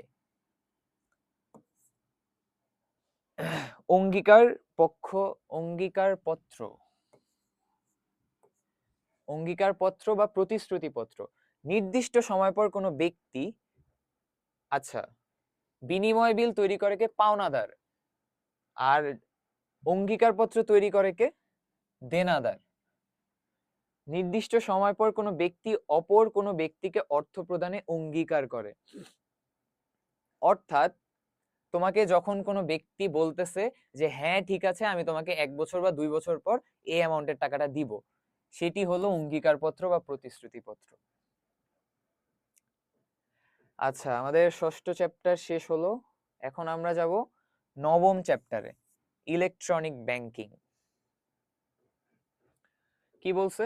Electronic banking. ইলেকট্রনিক ব্যাংকিং হলো একটি সমন্বিত প্রক্রিয়া যেখানে কম্পিউটার প্রযুক্তি বা মোবাইল প্রযুক্তি বা অতি আধুনিক প্রযুক্তির মাধ্যমে বিভিন্ন ব্যাংকিং সুবিধা ও সেবা দেওয়া হয়। অর্থাৎ আগে যেমন আমরা ধরো যে ব্যাংকে গিয়ে তারপর আমাদের বিভিন্ন লেনদেন করতে হতো, বাট এখন এই ইলেকট্রনিক ব্যাংকিং এর কারণে আমরা বাসায় বসে বা যে কোনো অফিসের কাজে বা স্কুল কলেজ ভার্সিটিতে থেকেও আমরা ব্যাংকিং কার্যক্রমটা পরিচালনা করতে পারতেছি। মাধ্যম, ইলেকট্রনিক ব্যাংকিং এর মাধ্যম। ফার্স্টে কি আছে? Debit card. কার্ডে টাকা থাকলে নগদ অর্থ ছাড়াই লেনদেন করা যায়। অর্থাৎ মানে তোমার ডেবিট কার্ড হলো এমন একটি কার্ড, মানে একটি ম্যাগনেটিক কার্ড, যেটা হলো মানে তোমার ব্যাংকে যদি যেই পরিমাণ টাকা আছে, ধরো তোমার ব্যাংকে 30,000 টাকা আছে, তুমি ওই ডেবিট কার্ড দিয়ে 30,000 টাকা পর্যন্তই খরচ করতে পারবা। তবে জমার চেয়ে বেশি অর্থ উত্তোলন করা যায় না। এই যে যেটা বললাম, যেই অ্যামাউন্টটা তোমার ব্যাংক অ্যাকাউন্টে রয়েছে শুধুমাত্র সেই অ্যামাউন্টটাই তুমি ওই অ্যামাউন্টটা দিয়ে তুমি লেনদেন করতে পারবা। ক্রেডিট কার্ড, ক্রেডিট কার্ডটা কি ডেবিট কার্ডের উল্টা, কিন্তু মানে দুইটা দেখতে সেমই হইতে পারে, ম্যাগনেটিক টাইপ। বাট ক্রেডিট কার্ডটা কি? ধরো তোমার কাছে 30,000 টাকা আছে, এখন তুমি 30,000 টাকা খরচ করে ফেলছো, এখন তুমি ওই ক্রেডিট কার্ড দিয়ে আরো বেশি খরচ করতে পারবে একটা নির্দিষ্ট পরিমাণ অ্যামাউন্ট পর্যন্ত। নির্দিষ্ট পরিমাণ অর্থ ঋণ সুবিধা পাওয়া যায়, যেটা বললাম। তবে অতিরিক্ত উত্তোলনকৃত অর্থ পরবর্তীতে সুদ সহ পরিশোধ করতে হয়, ডেবিট কার্ড অপেক্ষা অধিক গ্রহণযোগ্য। এটিএম, এটিএম কি? Automated teller machine. আমরা যে এটিএম বুথ দেখি রাস্তার ধারে ধারে টাকা উঠানোর জন্য, 24 ঘন্টাই খোলা থাকে, সেটাই হলো এটিএম বা অটোমেটেড টেলার মেশিন। 24/7 ঘন্টা 24 ঘন্টা 7 দিন অর্থ টাকা জমাদান, ব্যালেন্স জানা, অর্থ উত্তোলনের জন্য স্বয়ংক্রিয় যন্ত্র। খুব সহজে গ্রাহক কোনো ব্যক্তির সহায়তা ছাড়াই লেনদেন করতে পারে। হোম ব্যাংকিং, ঘরে বসেই আমরা যে ব্যাংকিং সুবিধাগুলো করতে পারতেছি সেটাই হলো হোম ব্যাংকিং। গ্রাহকরা অফিসে না গিয়ে gas bill electric bill gas bill পরিশোধ করতে পারছে এর সাহায্যে। যেমন আমরা বিকাশের মাধ্যমে বা নগদের মাধ্যমে আমাদের কারেন্ট যে বিলটা আছে বা গ্যাস যে বিলটা আছে বা পানির বিল আছে, আমরা কিন্তু সহজেই মানে পরিশোধ করে দিতে পারতেছি হোম ব্যাংকিং এর মাধ্যমে। দেন হইলো বিক্রয় বিন্দু সেবা। আচ্ছা, আমরা কি দেখি বড় বড় রেস্টুরেন্ট বা হোটেলে যখন যাই, যখন কিছু অর্ডার দেই বা খাওয়া শেষ করার পর, তারা অনেক সময় কি করে, একটা মেশিন টাইপ নিয়ে আসে। ওই মেশিন টাইপ নিয়ে এসে ওইখানে কার্ড পাঞ্চ করে পিন নাম্বার দিতে হয়। তো ওই যে আমরা জিনিসটা ইউজ করলাম, সেটাকেই বলতেছে বিক্রয় বিন্দু সেবা। বড় বড় হোটেল রেস্টুরেন্টে গ্রাহকরা পণ্য বা সেবার মূল্য ডেবিট ক্রেডিট কার্ড পাঞ্চ করার মাধ্যমে পরিশোধ করে। এই পণ্য সেবার মূল্য পরিশোধ বিক্রয় কিছু সেবা বা পিওএস বলে, point of sale. One stop service, one stop সার্ভিসটা কেমন? যে মাত্র একজন কর্মকর্তার কাছ থেকে প্রয়োজনীয় সকল সেবা গ্রহণ করাকে ওয়ান স্টপ সার্ভিস বলে। ব্যাংকে গিয়ে গ্রাহক তার সকল সমস্যার সমাধান একজনের কাছ থেকে পেতে পারে। অর্থাৎ আমরা যখন ধরো কোনো একটা জায়গায় গেছি, গিয়ে আমরা নতুন একটা জায়গা চিনতেছি না যে আমরা কি করব, ফার্স্টে কোথায় যাব, পরে কোথায় যাব, কিচ্ছু বুঝতেছি না। কিন্তু ব্যাংক হলো মানে এমন একটি মাধ্যম বা মানে ওয়ান স্টপ সার্ভিস হলো এমন একটি জিনিস যেখানে একজন ধরে একজন ডেস্কে বসে আছে, আমি তার কাছে গেলাম, তার কাছে আমি যত ধরনের কোয়েশ্চেন করতেছি সে আমাকে সাবলীলভাবে অ্যান্সার দিতে পারতেছে, সেটাই হলো ওয়ান স্টপ সার্ভিস। আচ্ছা, পরবর্তীতে রয়েছে মোবাইল ব্যাংকিং। ব্যাংকিং ব্যবসায় সর্বশেষ সংযোজন হলো মোবাইল ব্যাংকিং। মোবাইলের সাহায্যে অর্থ জমা, উত্তোলন, অর্থ স্থানান্তর সম্ভব হচ্ছে, যেমন বিকাশ, নগদ, রকেট, তারপরে আরো এখন আসতেছে যেমন উপায়। প্রথমে ডাচ বাংলা ব্যাংক চালু করলেও সবচেয়ে জনপ্রিয় হচ্ছে মোবাইল ব্যাংকিং এর মধ্যে বিকাশ। আচ্ছা, স্বয়ংক্রিয় নিকাশ ঘর ব্যবস্থা, যেটা আমরা পড়লাম, মানে ওই যে আন্তঃ ব্যাংকিং যে সমস্যার যে নিষ্পত্তিগুলো আছে সেটি হলো নিকাশঘর ব্যবস্থা, যে সমন্বিত ইলেকট্রনিক সেবার সাহায্যে প্রতিষ্ঠানের পরিশোধ সমূহ ইলেকট্রনিক উপায়ে বিনিময়ে নিষ্পত্তি করা হয় তাকে স্বয়ংক্রিয় নিকাশঘর বলে। আগে কেন্দ্রীয় ব্যাংক কি করতো, এই যে নিকাশঘরের রিলেটেড যে সমস্যাগুলো রয়েছে সেগুলো তারা মানে একটা নির্দিষ্ট জায়গায় বসে মানে বসরা বসে মিটিং করে দেন সমাধান করতো। বাট এখন ইলেকট্রনিক সবকিছু হয়ে যাওয়ার ফলে তারা কিন্তু অনলাইনেই এই ধরনের লেনদেনগুলো নিষ্পত্তি করতে পারতেছে। সুইফট, যে সংস্থা আন্তর্জাতিক নেটওয়ার্কের মাধ্যমে আর্থিক লেনদেন সংক্রান্ত তথ্য সহজে দ্রুত নিরাপদে আদান প্রদান করা হয় তাকে সুইফট বলে। আচ্ছা, এটা একটা সংস্থা। ইলেকট্রনিক গোপনীয়তা বা নিরাপত্তা হলো ইলেকট্রনিক ব্যাংকিং এর প্রধান সমস্যা। কোশ্চেন আসতে পারে ইলেকট্রনিক ব্যাংকিং এর প্রধান সমস্যা কি, তোমরা বলবা গোপনীয়তা বা নিরাপত্তা রক্ষা, কজ যে কেউ আমাদের যে কোনো সময় পাসওয়ার্ড বা ব্যাংকের মানে পাসওয়ার্ড হ্যাক করে ফেলতে পারে। আচ্ছা, আমাদের ইলেকট্রনিক ব্যাংকিং চ্যাপ্টার গেল। পরবর্তীতে আমাদের ব্যাংকিং এর যে ইন্স্যুরেন্সের যে পার্টটা আছে বীমা, সেটা শুরু হবে। আমাদের দুইটা চ্যাপ্টার আছে, দশম চ্যাপ্টার বীমার ধারণা এবং লাস্টের যেটা চ্যাপ্টার জীবন বীমা। চলো দেখি। আচ্ছা, বীমা জিনিসটা কি? বীমা এক ধরনের লিখিত চুক্তি যার মাধ্যমে বীমা গ্রহীতা নির্দিষ্ট প্রিমিয়ামের বিনিময়ে তার সম্ভাব্য ঝুঁকি বা বিপদের ভার বীমাকারী প্রতিষ্ঠানকে দেয়। যেমন আমি যদি বলি, এই যে ডিজিটাল বোর্ডটা আছে, এটা ক্যারি করারও কিন্তু একটা ঝুঁকি আছে, এটা যে কোনো সময় নষ্ট হয়ে যেতে পারে বা এটা যে কোনো সময় ভেঙে যেতে পারে। তো আমি কি করতে পারি, আমি যখন এটা কিনবো বা কিনতে গেছি তখন আমি কি করব, একটা মানে বীমা করে রাখবো। এটা বীমা করলে কি হবে, এটা যদি মানে নষ্ট হয়ে যায়, আমার লিখিত চুক্তি অনুযায়ী যদি এটা নষ্ট হয়ে যায় এবং যদি প্রত্যক্ষ কারণ বা অন্যান্য সবকিছু মিলে যায়, তখন আমি যেই প্রতিষ্ঠানে বীমা করছি তারা কিন্তু আমাকে একটা অর্থ বা একটা পরিমাণ অর্থ আমাকে দিবে, যার ফলে আমি মানে আমার সম্ভাব্য যে ঝুঁকিটা আছে, আমার এটা ভেঙে যাওয়ার ফলে পুরোটাই লস হয়ে যেত, পুরোটা লস না হয়ে ভার বীমাকারী প্রতিষ্ঠানকে দেয়, মানে আমি আমার লায়াবিলিটিসটা অন্য আরেকটা প্রতিষ্ঠানকে দিচ্ছি। ঝুঁকি, আর্থিক ক্ষতির সম্ভাবনাকেই ঝুঁকি বলে। অর্থাৎ এই মানে যে কোনো সম্পত্তি বা যে কোনো কিছু নষ্ট হয়ে যাওয়ার ফলে আমাদের যে আর্থিক ক্ষতিটা হয় সেটাই হলো ঝুঁকি। অবীমাযোগ্য বস্তু, যেসব বস্তু বা যেসব জিনিসের বিনিময়ে আমরা বীমা করতে পারি না, যেমন মানুষের আচ্ছা অবীমাযোগ্য আহ, বস্তু, আচ্ছা জীবনের বিনিময়ে বীমা করা যায় বলতে ধরছিলাম। আচ্ছা, বীমাযোগ্য, যেসব ঝুঁকি নিরসনের জন্য বীমা করা যায় সেটি বীমাযোগ্য বিষয়। অর্থাৎ যেগুলোর বস্তু বা যে পণ্য বা যে জিনিসের উপর বীমা করতে পারবা সেগুলো হলো বীমাযোগ্য। আচ্ছা, আমরা এখন দেখব ঝুঁকির প্রকারভেদ। ঝুঁকি কয় প্রকার, কয় ভাবে লেখা যায়? 1 পরিমাপ যোগ্যতার বিচারে, 2 ফলাফল বিচারে, 3 কারণ ও ফলাফল বিচারে, 4 বীমা যোগ্যতার বিচারে। পরিমাপ যোগ্যতার বিচারে কয় প্রকার? আর্থিক ঝুঁকি, অনার্থিক ঝুঁকি। ফলাফলের বিশুদ্ধ ঝুঁকি, ফটকা ঝুঁকি। কারণ ও ফলাফল, মৌলিক ঝুঁকি, নির্দিষ্ট ঝুঁকি। বীমা যোগ্যতার বিচারে বীমাযোগ্য ঝুঁকি, অবীমাযোগ্য ঝুঁকি। বীমাযোগ্য ঝুঁকির আন্ডারে আবার আছে উত্তম আদর্শিক ঝুঁকি, আদর্শিক ঝুঁকি, উপ আদর্শিক ঝুঁকি। চলো আমরা সবগুলা দেখি এখন। আচ্ছা, পরিমাপ যোগ্যতার বিচারে প্রথমে যেটা আছে আর্থিক ঝুঁকি, অর্থাৎ কোনো একটা পণ্য বা কোনো একটা বস্তু জিনিস নষ্ট হয়ে যাওয়ার ফলে আমাদের যে আর্থিক ক্ষতির সম্ভাবনা দেখা দেয় সেই জিনিসটাই হলো আর্থিক ঝুঁকি। কোনো বিপজ্জনক বা ঝুঁকিপূর্ণ অবস্থা, কার্যক্রম বা দুর্ঘটনা থেকে কোনো ব্যক্তি বা প্রতিষ্ঠানের যে আর্থিক ক্ষতির সম্ভাবনা লক্ষ্য করা যায় তাকেই আর্থিক ঝুঁকি বলে। যেমন জাহাজ ডুবির ফলে কিন্তু যে জাহাজের মালিক আছে তার ফুল অ্যাসেটটাই চলে গেল। কারখানায় অগ্নিকাণ্ডের ফলে অনেক অনেক বড় পরিমাণের মালামাল ক্ষতিগ্রস্ত হয়। মালামাল চুরি, কেউ যদি কোনো অফিস বা কোনো জায়গা থেকে মালামাল চুরি করে নিয়ে যায় সেটা কিন্তু প্রতিষ্ঠানের জন্য এক ধরনের আর্থিক ক্ষতি। ইত্যাদি ঝুঁকি পরিমাপযোগ্য বিধায় এগুলো আর্থিক ঝুঁকি হিসেবে গণ্য। অর্থাৎ যেগুলো আমরা পরিমাপ করতে পারতেছি অর্থের মাপকাঠিতে। একজন ব্যক্তির ব্যক্তিগত দুর্ঘটনা ঝুঁকিও আদালতের রায় বা বীমাকারী ও বীমাকৃত ব্যক্তির উভয় পক্ষের আইনজীবীগণের পারস্পরিক সমঝোতায় নিরূপণযোগ্য, ফলে তাও আর্থিক ঝুঁকি। এরূপ ঝুঁকি সাধারণভাবে বীমাযোগ্য। অনার্থিক ঝুঁকি কোনগুলো? যেগুলোর বিনিময়ে মানে যেগুলোর ফলে আমাদের কোনো আর্থিক ক্ষতি হয় না। যেমন আমি অনেক কষ্ট পাচ্ছি, আমি অনেক কষ্টে আছি, এখন কষ্ট পাওয়াটাও কিন্তু এক টাইপের ঝুঁকি, যে আমার যে কোনো সময় কষ্ট আসতে পারে, কিন্তু এই কষ্টটা কিন্তু আমি অর্থের মাপকাঠিতে পরিমাপ করতে পারতেছি না, সেই জন্য সেটা হলো আমার অনার্থিক ঝুঁকি। যে ঝুঁকির ফলাফল আর্থিকভাবে পরিমাপ করা যায় না তাকে অনার্থিক ঝুঁকি বলে বা অনিশ্চয়তা বলে। আচ্ছা, এটার আরেকটা নাম হলো অনিশ্চয়তা। এই যে যেমন বলছে, ফাস্ট ফুডের দোকানে নতুন আইটেম কেউ প্রত্যাশিত স্বাদ না পাওয়ায় মনোক্ষুণ্ণ হতে পারে।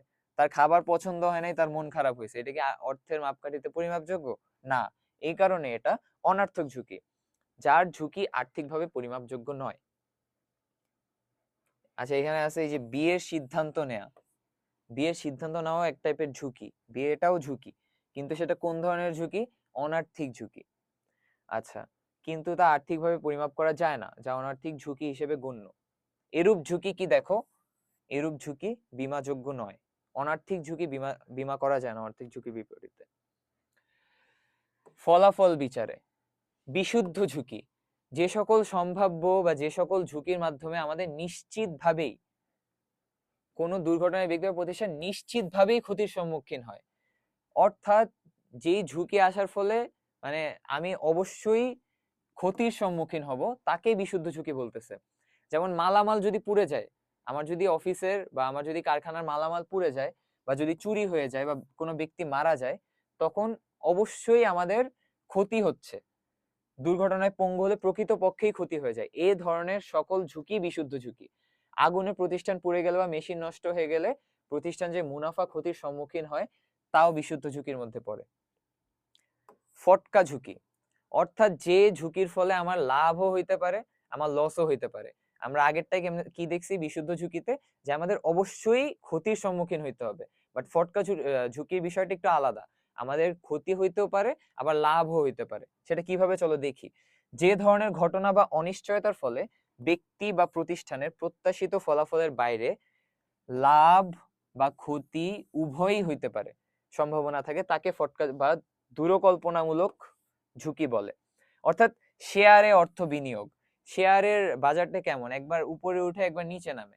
তো এই যখন উপরে উঠে তখন আমাদের লাভ হয়, যখন নিচে নামে তখন আমাদের ক্ষতি হয়। তো এখন আমরা এটা তো মানে এটাও এক ধরনের ঝুঁকি, আমরা তো আগে থেকে বুঝতে পারতেছি না যে আমাদের উপরে মানে শেয়ার বাজার কি অনেক হাই লেভেলে যাবে নাকি নিচে নেমে যাবে। তো আমাদের লাভও হইতে পারে, লসও হইতে পারে, এই সম্ভাবনাটাই হলো ফটকা বা দূরকল্পনামূলক ঝুঁকি। আচ্ছা, পরে হলো কারণ ও ফলাফল বিচারে মৌলিক ঝুঁকি, যে ঝুঁকি ব্যক্তি বা প্রতিষ্ঠানের নিয়ন্ত্রণ অযোগ্য কোনো কারণের ফলে হয়ে থাকে এবং এর ফলাফল সবাইকে সাধারণভাবে ক্ষতিগ্রস্ত করে, তাকে মৌলিক ঝুঁকি বলে।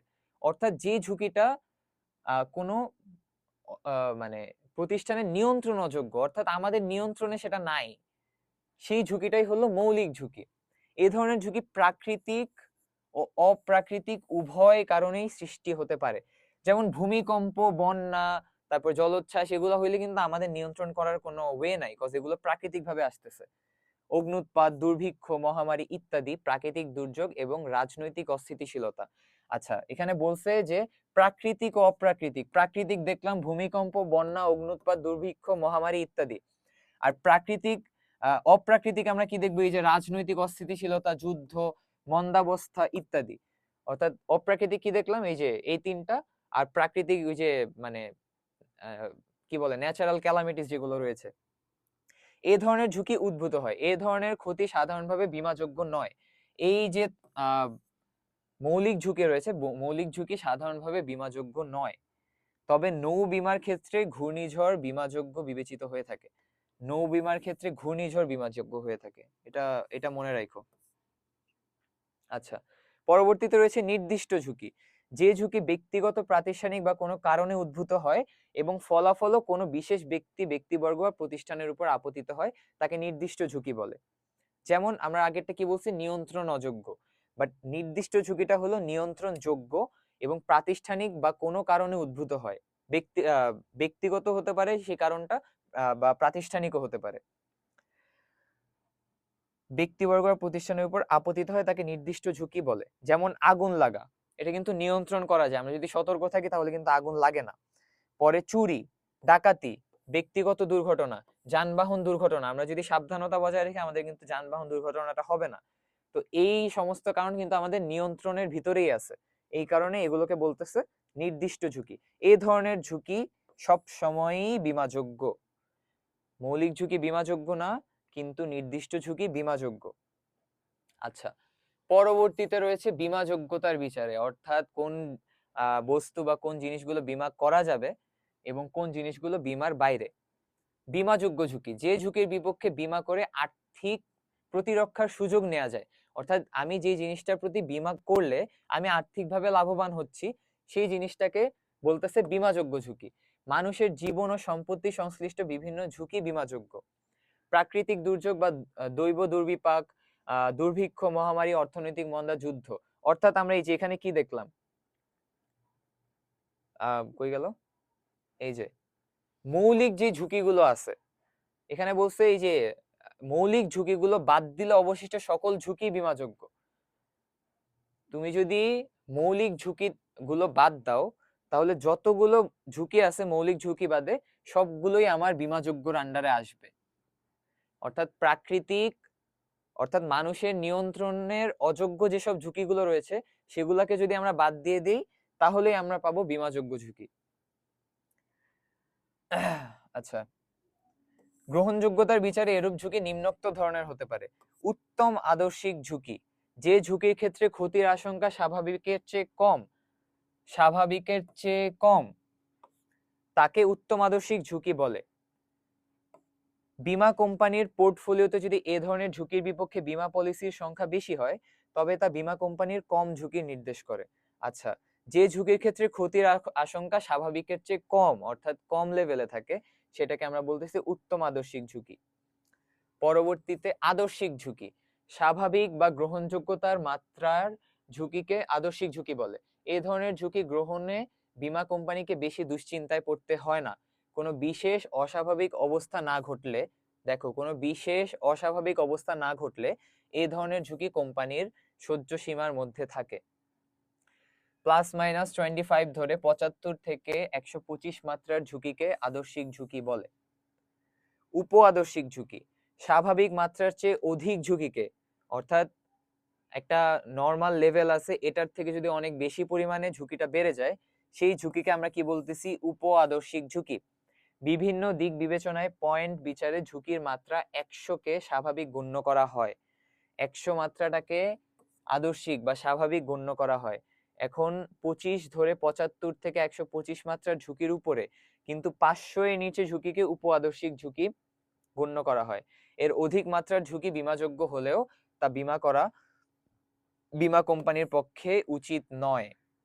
অর্থাৎ বীমা কোম্পানি যখন দেখবে একটা ঝুঁকির উপ আদর্শিক ঝুঁকি রয়েছে ওই জিনিসটার উপর, তখন বীমা কোম্পানির বীমা করা উচিত নয়, কারণ তার এর ফলে ক্ষতি হতে পারে। আচ্ছা, এখানে যে মাত্রাগুলো দেখলে এগুলো তোমরা মনে রাখতে পারো, যদি খাতায় লেখো দেখতে ভালো লাগবে। আচ্ছা, অবীমাযোগ্য ঝুঁকি, যে ঝুঁকির বিপক্ষে বীমা সুবিধা লাভ করা যায় না তাকে অবীমাযোগ্য ঝুঁকি বলে। বীমাযোগ্য ঝুঁকিতে আমরা কি দেখছিলাম, যে আমরা এই ঝুঁকির বিপরীতে বীমা করতে পারতেছি, কিন্তু অবীমাযোগ্য ঝুঁকির বিপরীতে আমরা বীমা করতে পারতেছি না।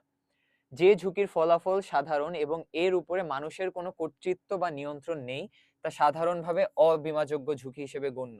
ওই যে আমরা যেগুলো পড়লাম, এই যে মৌলিক ঝুঁকিগুলো পড়ছিলাম, ভূমিকম্প, বন্যা, দুর্ভিক্ষ, মহামারী, অর্থনৈতিক মন্দা, সামাজিক, অর্থনৈতিক, রাজনৈতিক ইত্যাদি ঝুঁকির অধিকাংশই অবীমাযোগ্য ঝুঁকির মধ্যে পড়ে। অর্থাৎ মৌলিক যে ঝুঁকিগুলো আছে সেগুলোই আমাদের অবীমাযোগ্য ঝুঁকি, বাকি সকল ধরনের ঝুঁকি আমাদের বীমাযোগ্য ঝুঁকির আন্ডারে যাবে। আচ্ছা, এইখান থেকে তোমাদের কোয়েশ্চেন আসে প্রতিবার এইচএসসি তে, এটা মনোযোগ দিয়ে দেখো। ঝুঁকির মূলনীতি, বীমাযোগ্য স্বার্থের নীতি, অর্থাৎ একটা সম্পত্তি যেটার বিপরীতে আমি বীমা করব, সেই সম্পত্তিটাতে আমার স্বার্থটা কি, আমার সাথে ওই সম্পত্তিটার সম্পর্ক কি, সেই জিনিসটি হলো বীমাযোগ্য স্বার্থের নীতি। আমার যদি বীমাযোগ্য স্বার্থটি না থাকে, তাহলে আমার বীমাটা গ্রহণযোগ্য হবে না। অর্থাৎ আমি যদি একটি সম্পত্তির মালিক নাই হই, তাহলে বীমা কোম্পানি কেন ওই সম্পত্তির বিপরীতে মানে আমাকে বীমাটা দিবে। বীমাকৃত ব্যক্তির বিষয়বস্তুর উপর বীমা গ্রহীতার, অর্থাৎ আমার আর্থিক স্বার্থকে বলে বীমাযোগ্য স্বার্থ। অর্থাৎ যেই সম্পদের বীমা করা হবে তা নিজের মালিকানা হতে হবে, অর্থাৎ আমি যে সম্পত্তিটার বীমা করব সেটা আমার মালিকানায় থাকতে হবে এবং আর্থিক অধিকার থাকতে হবে, অর্থাৎ ওই সম্পত্তিটা আমি অর্থ দিয়ে কিনছি বা ওটার সাথে আমার কোনো অর্থনৈতিক সম্পর্ক জড়িত আছে সেই জিনিসটা থাকতে হবে। অন্যের বাড়ি বা বন্ধুর গাড়ির বীমা নিজে করতে পারবে না এই নীতির কারণে, অর্থাৎ আমি অন্য কারো সম্পত্তির বীমা করতে পারবো না বীমাযোগ্য স্বার্থের নীতির, তাহলে লঙ্ঘন হবে। চূড়ান্ত সৎবিশ্বাসের নীতি, আমরা যখন বীমা কোম্পানির কাছে যাব, অর্থাৎ আমি বীমা গ্রহীতা আর যে বীমা কোম্পানি রয়েছে, এই দুই পক্ষের মধ্যে চূড়ান্ত সৎবিশ্বাস থাকতে হবে, অর্থাৎ আমাদের মধ্যে একদম ওটাকে কি বলে, আর এই ট্রান্সপারেন্সি জিনিসটা থাকতে হবে। আমরা যখন অর্থাৎ আমি একটা সম্পত্তির বীমা করতে চাচ্ছি, এই সম্পত্তিটা আমি কত টাকা দিয়ে কিনছি সেটা আমাকে সত্যভাবে উপস্থিত মানে তাদের সামনে উপস্থিত করতে হবে। দেন আমি এই সম্পত্তিটার কোনো ত্রুটি আছে কিনা সেটা আমাদের তাদেরকে বলতে হবে। বীমাকারী ও বীমা গ্রহীতা উভয় পক্ষ বীমা সম্পর্কিত সকল তথ্য একে অন্যকে দিতে বাধ্য থাকবে। বয়স গোপন করলে, না জানিয়ে কিছু লুকানো হলে বীমা চুক্তি বাতিলভাবে গণ্য হবে। অর্থাৎ যদি বীমা কোম্পানি দেখতে পারে যে যে বীমা গ্রহীতা সে অনেক কিছু লুকাইছে বা অনেক মিথ্যা কথা বলে বীমাটা নিছে, তখন চাইলে বীমা কোম্পানি বীমা চুক্তি বাতিল করতে পারে। আর্থিক ক্ষতিপূরণের নীতি, বীমাকৃত সম্পদ দুর্ঘটনায় ক্ষতিগ্রস্ত হলে এই নীতির কারণে বীমা কোম্পানি ক্ষতিপূরণ দিতে বাধ্য থাকবে। জীবন বীমার ক্ষেত্রে এই নীতি প্রযোজ্য নয়।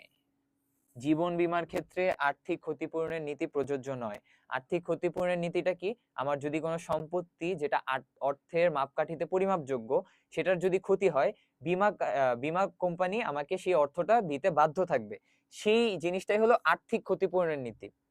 কিন্তু মানুষের জীবনের কোনো অর্থর মাপকাঠিতে পরিমাপ করা যায় না, এজন্য জীবন বীমার ক্ষেত্রে আর্থিক ক্ষতিপূরণের নীতি প্রযোজ্য নয়।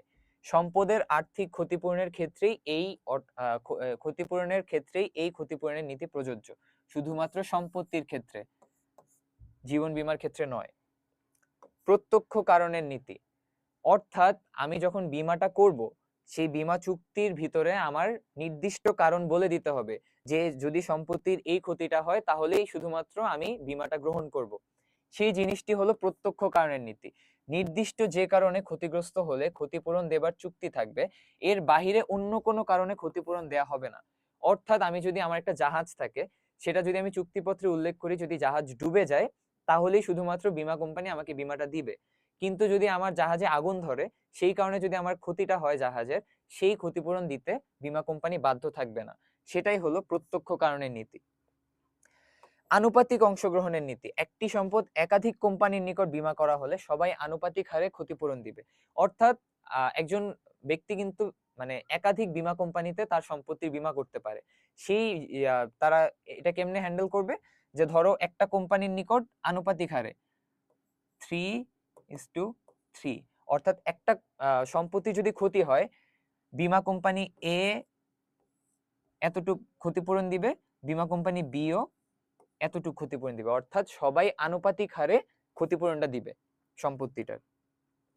স্থলাভিষিক্তকরণ নীতি, সম্পূর্ণ ক্ষতিপূরণ দিয়ে দেয়া হলে অবশিষ্ট সম্পত্তির মালিক হবে বীমা কোম্পানি, বীমা গ্রহীতা কোনোভাবেই তার ভাগ পাবে না। আচ্ছা, এই জিনিসটা ইম্পর্টেন্ট, অনেকে বুঝে না। ধরো আমি তোমাকে বলি, ধরো একটা জাহাজ পুরোটা ডুবে গেছে, এখন জাহাজের বিপরীতে জাহাজের যে মালিক ছিল সে কি করছে, বীমা করে ফেলছে। এখন বীমা করে যাওয়ার ফলে তার জাহাজটা যেহেতু ডুবে গেছে, বীমা কোম্পানি তাকে পুরো অর্থটাই দিয়ে দিছে, কজ প্রত্যক্ষ কারণের নীতিও মিলে গেছে, আর্থিক ক্ষতিপূরণের নীতিও মিলে গেছে, এই কারণে বীমা কোম্পানি এই বীমা গ্রহীতাকে ফুল বীমার অর্থটাই দিছে।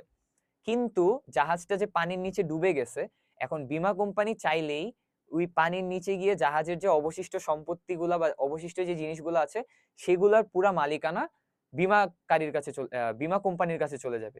এই জিনিসটাই হলো স্থলাভিষিক্তকরণের নীতি, অর্থাৎ সম্পূর্ণ ক্ষতিপূরণ দিয়ে দেওয়া হলে অবশিষ্ট সম্পত্তির মালিক হবে বীমা কোম্পানি, বীমা গ্রহীতা কোনোভাবেই তার ভাগ পাবে না। ওকে, বীমা চুক্তির উপাদান সমূহ, বীমা চুক্তি কখন এলিজিবল হবে সেই জিনিসগুলা কি, দুটি পক্ষ থাকতে হবে, একটি হলো বীমাকারী একটি বীমা গ্রহীতা, বীমাকারী হলো বীমা কোম্পানি, বীমা গ্রহীতা হলাম আমি।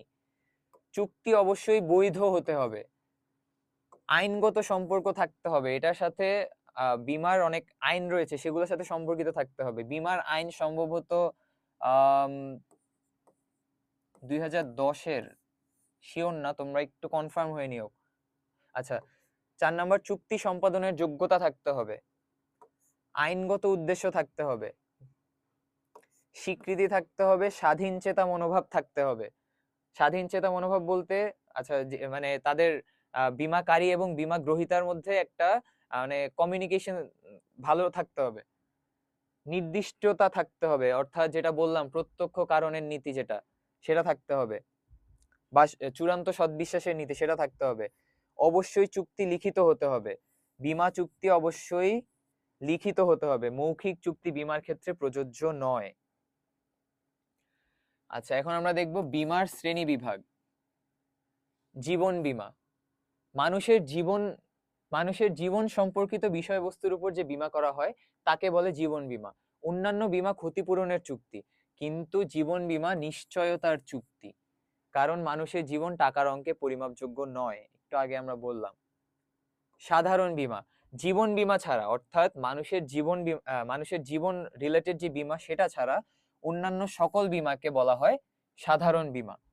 যেমন সম্পত্তির বীমা, সম্পত্তির বিপরীতে আমরা যে বীমাটা করে থাকি সেটাকে বলতেছে সম্পত্তি বীমা। বাস্তব সম্পত্তি নিরাপত্তার জন্য যে বীমা করা হয় তা হলো সম্পত্তি বীমা।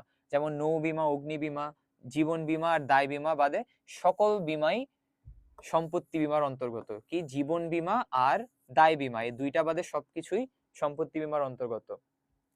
দায় বীমা, দুর্ঘটনায় ক্ষতিগ্রস্ত দায় যখন প্রিমিয়ামের বিনিময়ে বীমা কোম্পানির নিকট হস্তান্তর করা হয় তাকে দায় বীমা বলে। দুর্ঘটনায় ক্ষতিগ্রস্ত দায় যখন প্রিমিয়ামের বিনিময়ে বীমা কোম্পানির নিকট হস্তান্তর করা হয়, অর্থাৎ বীমা কোম্পানি যে আমাদেরকে বীমার অর্থটা দিচ্ছে এমনই কিন্তু না। আমরা কিন্তু যখন বীমাটা করতেছি প্রতি মাসে বা প্রতি কিস্তিতে আমাদের একটা প্রিমিয়াম দিতে হচ্ছে, অর্থাৎ ক্ষতিটা হওয়ার আগ মুহূর্ত পর্যন্ত আমরা বীমা কোম্পানিকে একটা নির্দিষ্ট অ্যামাউন্টের প্রিমিয়াম দিচ্ছি। সেই জিনিসটাই হলো আমাদের এই যে দায় বীমা, দুর্ঘটনায় ক্ষতিগ্রস্ত দায় যখন প্রিমিয়ামের বিনিময়ে বীমা কোম্পানির নিকট হস্তান্তর করা হয়। বাংলাদেশে বীমা কোম্পানি নিয়ন্ত্রণ করে হলো IDRA, insurance development regulatory authority. ও আচ্ছা, আইন, এই যে হ্যাঁ, 2010 সালের আইন অনুযায়ী বীমা পরিচালনা করা হয়, বীমা গঠিত আর কি। আচ্ছা, লাস্ট আমাদের যে চ্যাপ্টার সেটা হলো জীবন বীমা। প্রথমে আমরা দেখি, আচ্ছা আমরা জীবন বীমার সংজ্ঞাটা তো আমরা দেখলাম যে মানুষের জীবনের সাথে সংশ্লিষ্ট যে বীমা রয়েছে সেটি হলো জীবন বীমা। জীবন বীমার শ্রেণী বিভাগ, বীমাপত্রের মেয়াদের ভিত্তিতে। মেয়াদি বীমাপত্র, যে বীমাপত্রের মাধ্যমে প্রতিশ্রুতি দেয়া হয় বীমা গ্রহীতা নির্দিষ্ট বয়সে পদার্পণ করলে বীমাপত্রে উল্লিখিত নির্দিষ্ট পরিমাণ অর্থ প্রদান করা হবে, অথবা উক্ত সময়ের পূর্বে বীমা গ্রহীতার মৃত্যু ঘটলে কে পাবে অর্থটা? মনোনীত ব্যক্তি বা উত্তরাধিকারী। কি বুঝাইছে আবার বুঝো, যে বীমাপত্রের মাধ্যমে প্রতিশ্রুতি দেয়া হয় যে বীমা গ্রহীতা নির্দিষ্ট বয়সে, অর্থাৎ বীমা গ্রহীতা যদি তার জীবনের বিপরীতে বীমা করে এবং নির্দিষ্ট সময়ের বীমা গ্রহীতা নির্দিষ্ট বয়সে পদার্পণ করিলে বীমাপত্রে উল্লিখিত নির্দিষ্ট পরিমাণ অর্থ প্রদান করা হবে। অর্থাৎ একটা নির্দিষ্ট বয়স পর্যন্ত যদি যায়, ধরো বীমা কোম্পানি বললো যে 40 বছর পর্যন্ত যদি আপনি যান তাহলে আমরা আপনার জীবনের বিপরীতে এই বীমাটা দিব, নির্দিষ্ট পরিমাণ একটা অর্থ দিব। এখন ওই 40 বছর হওয়ার আগেই যদি ওই ব্যক্তি মৃত্যুবরণ করে, সেই বীমার মালিকটা কে হবে? তার নমিনি অর্থাৎ উত্তরাধিকারী যে ব্যক্তিটা আছে সে হবে। সেটিকে বলতেছে মেয়াদি বীমাপত্র, অর্থাৎ একটা নির্দিষ্ট মেয়াদ উল্লেখ করা থাকবে। নিম্নে এরূপ বীমাপত্রের প্রকারভেদ আলোচনা করা হলো। আচ্ছা, সাধারণ মেয়াদি বীমাপত্র। এরূপ বীমাপত্রের বেলায় নির্দিষ্ট মেয়াদের মধ্যে বীমাকৃত ব্যক্তি মারা গেলে, অর্থাৎ যেটা বললাম নির্দিষ্ট মেয়াদের মধ্যে যদি বীমাকৃত ব্যক্তি মারা যায় তাহলে তার মনোনীত ব্যক্তি, অথবা উক্ত মেয়াদের মধ্যে বীমাকৃত ব্যক্তি মারা না গেলে, ধরো 40 বছর টাইম দিছে, 40 বছরের মধ্যে যদি ওই ব্যক্তি মারা না যায় তাহলে ওই ব্যক্তি নিজেই ওই অর্থ ভোগ করতে পারবে, পরে তাকে বীমাকৃত অর্থ প্রদান করা হয়।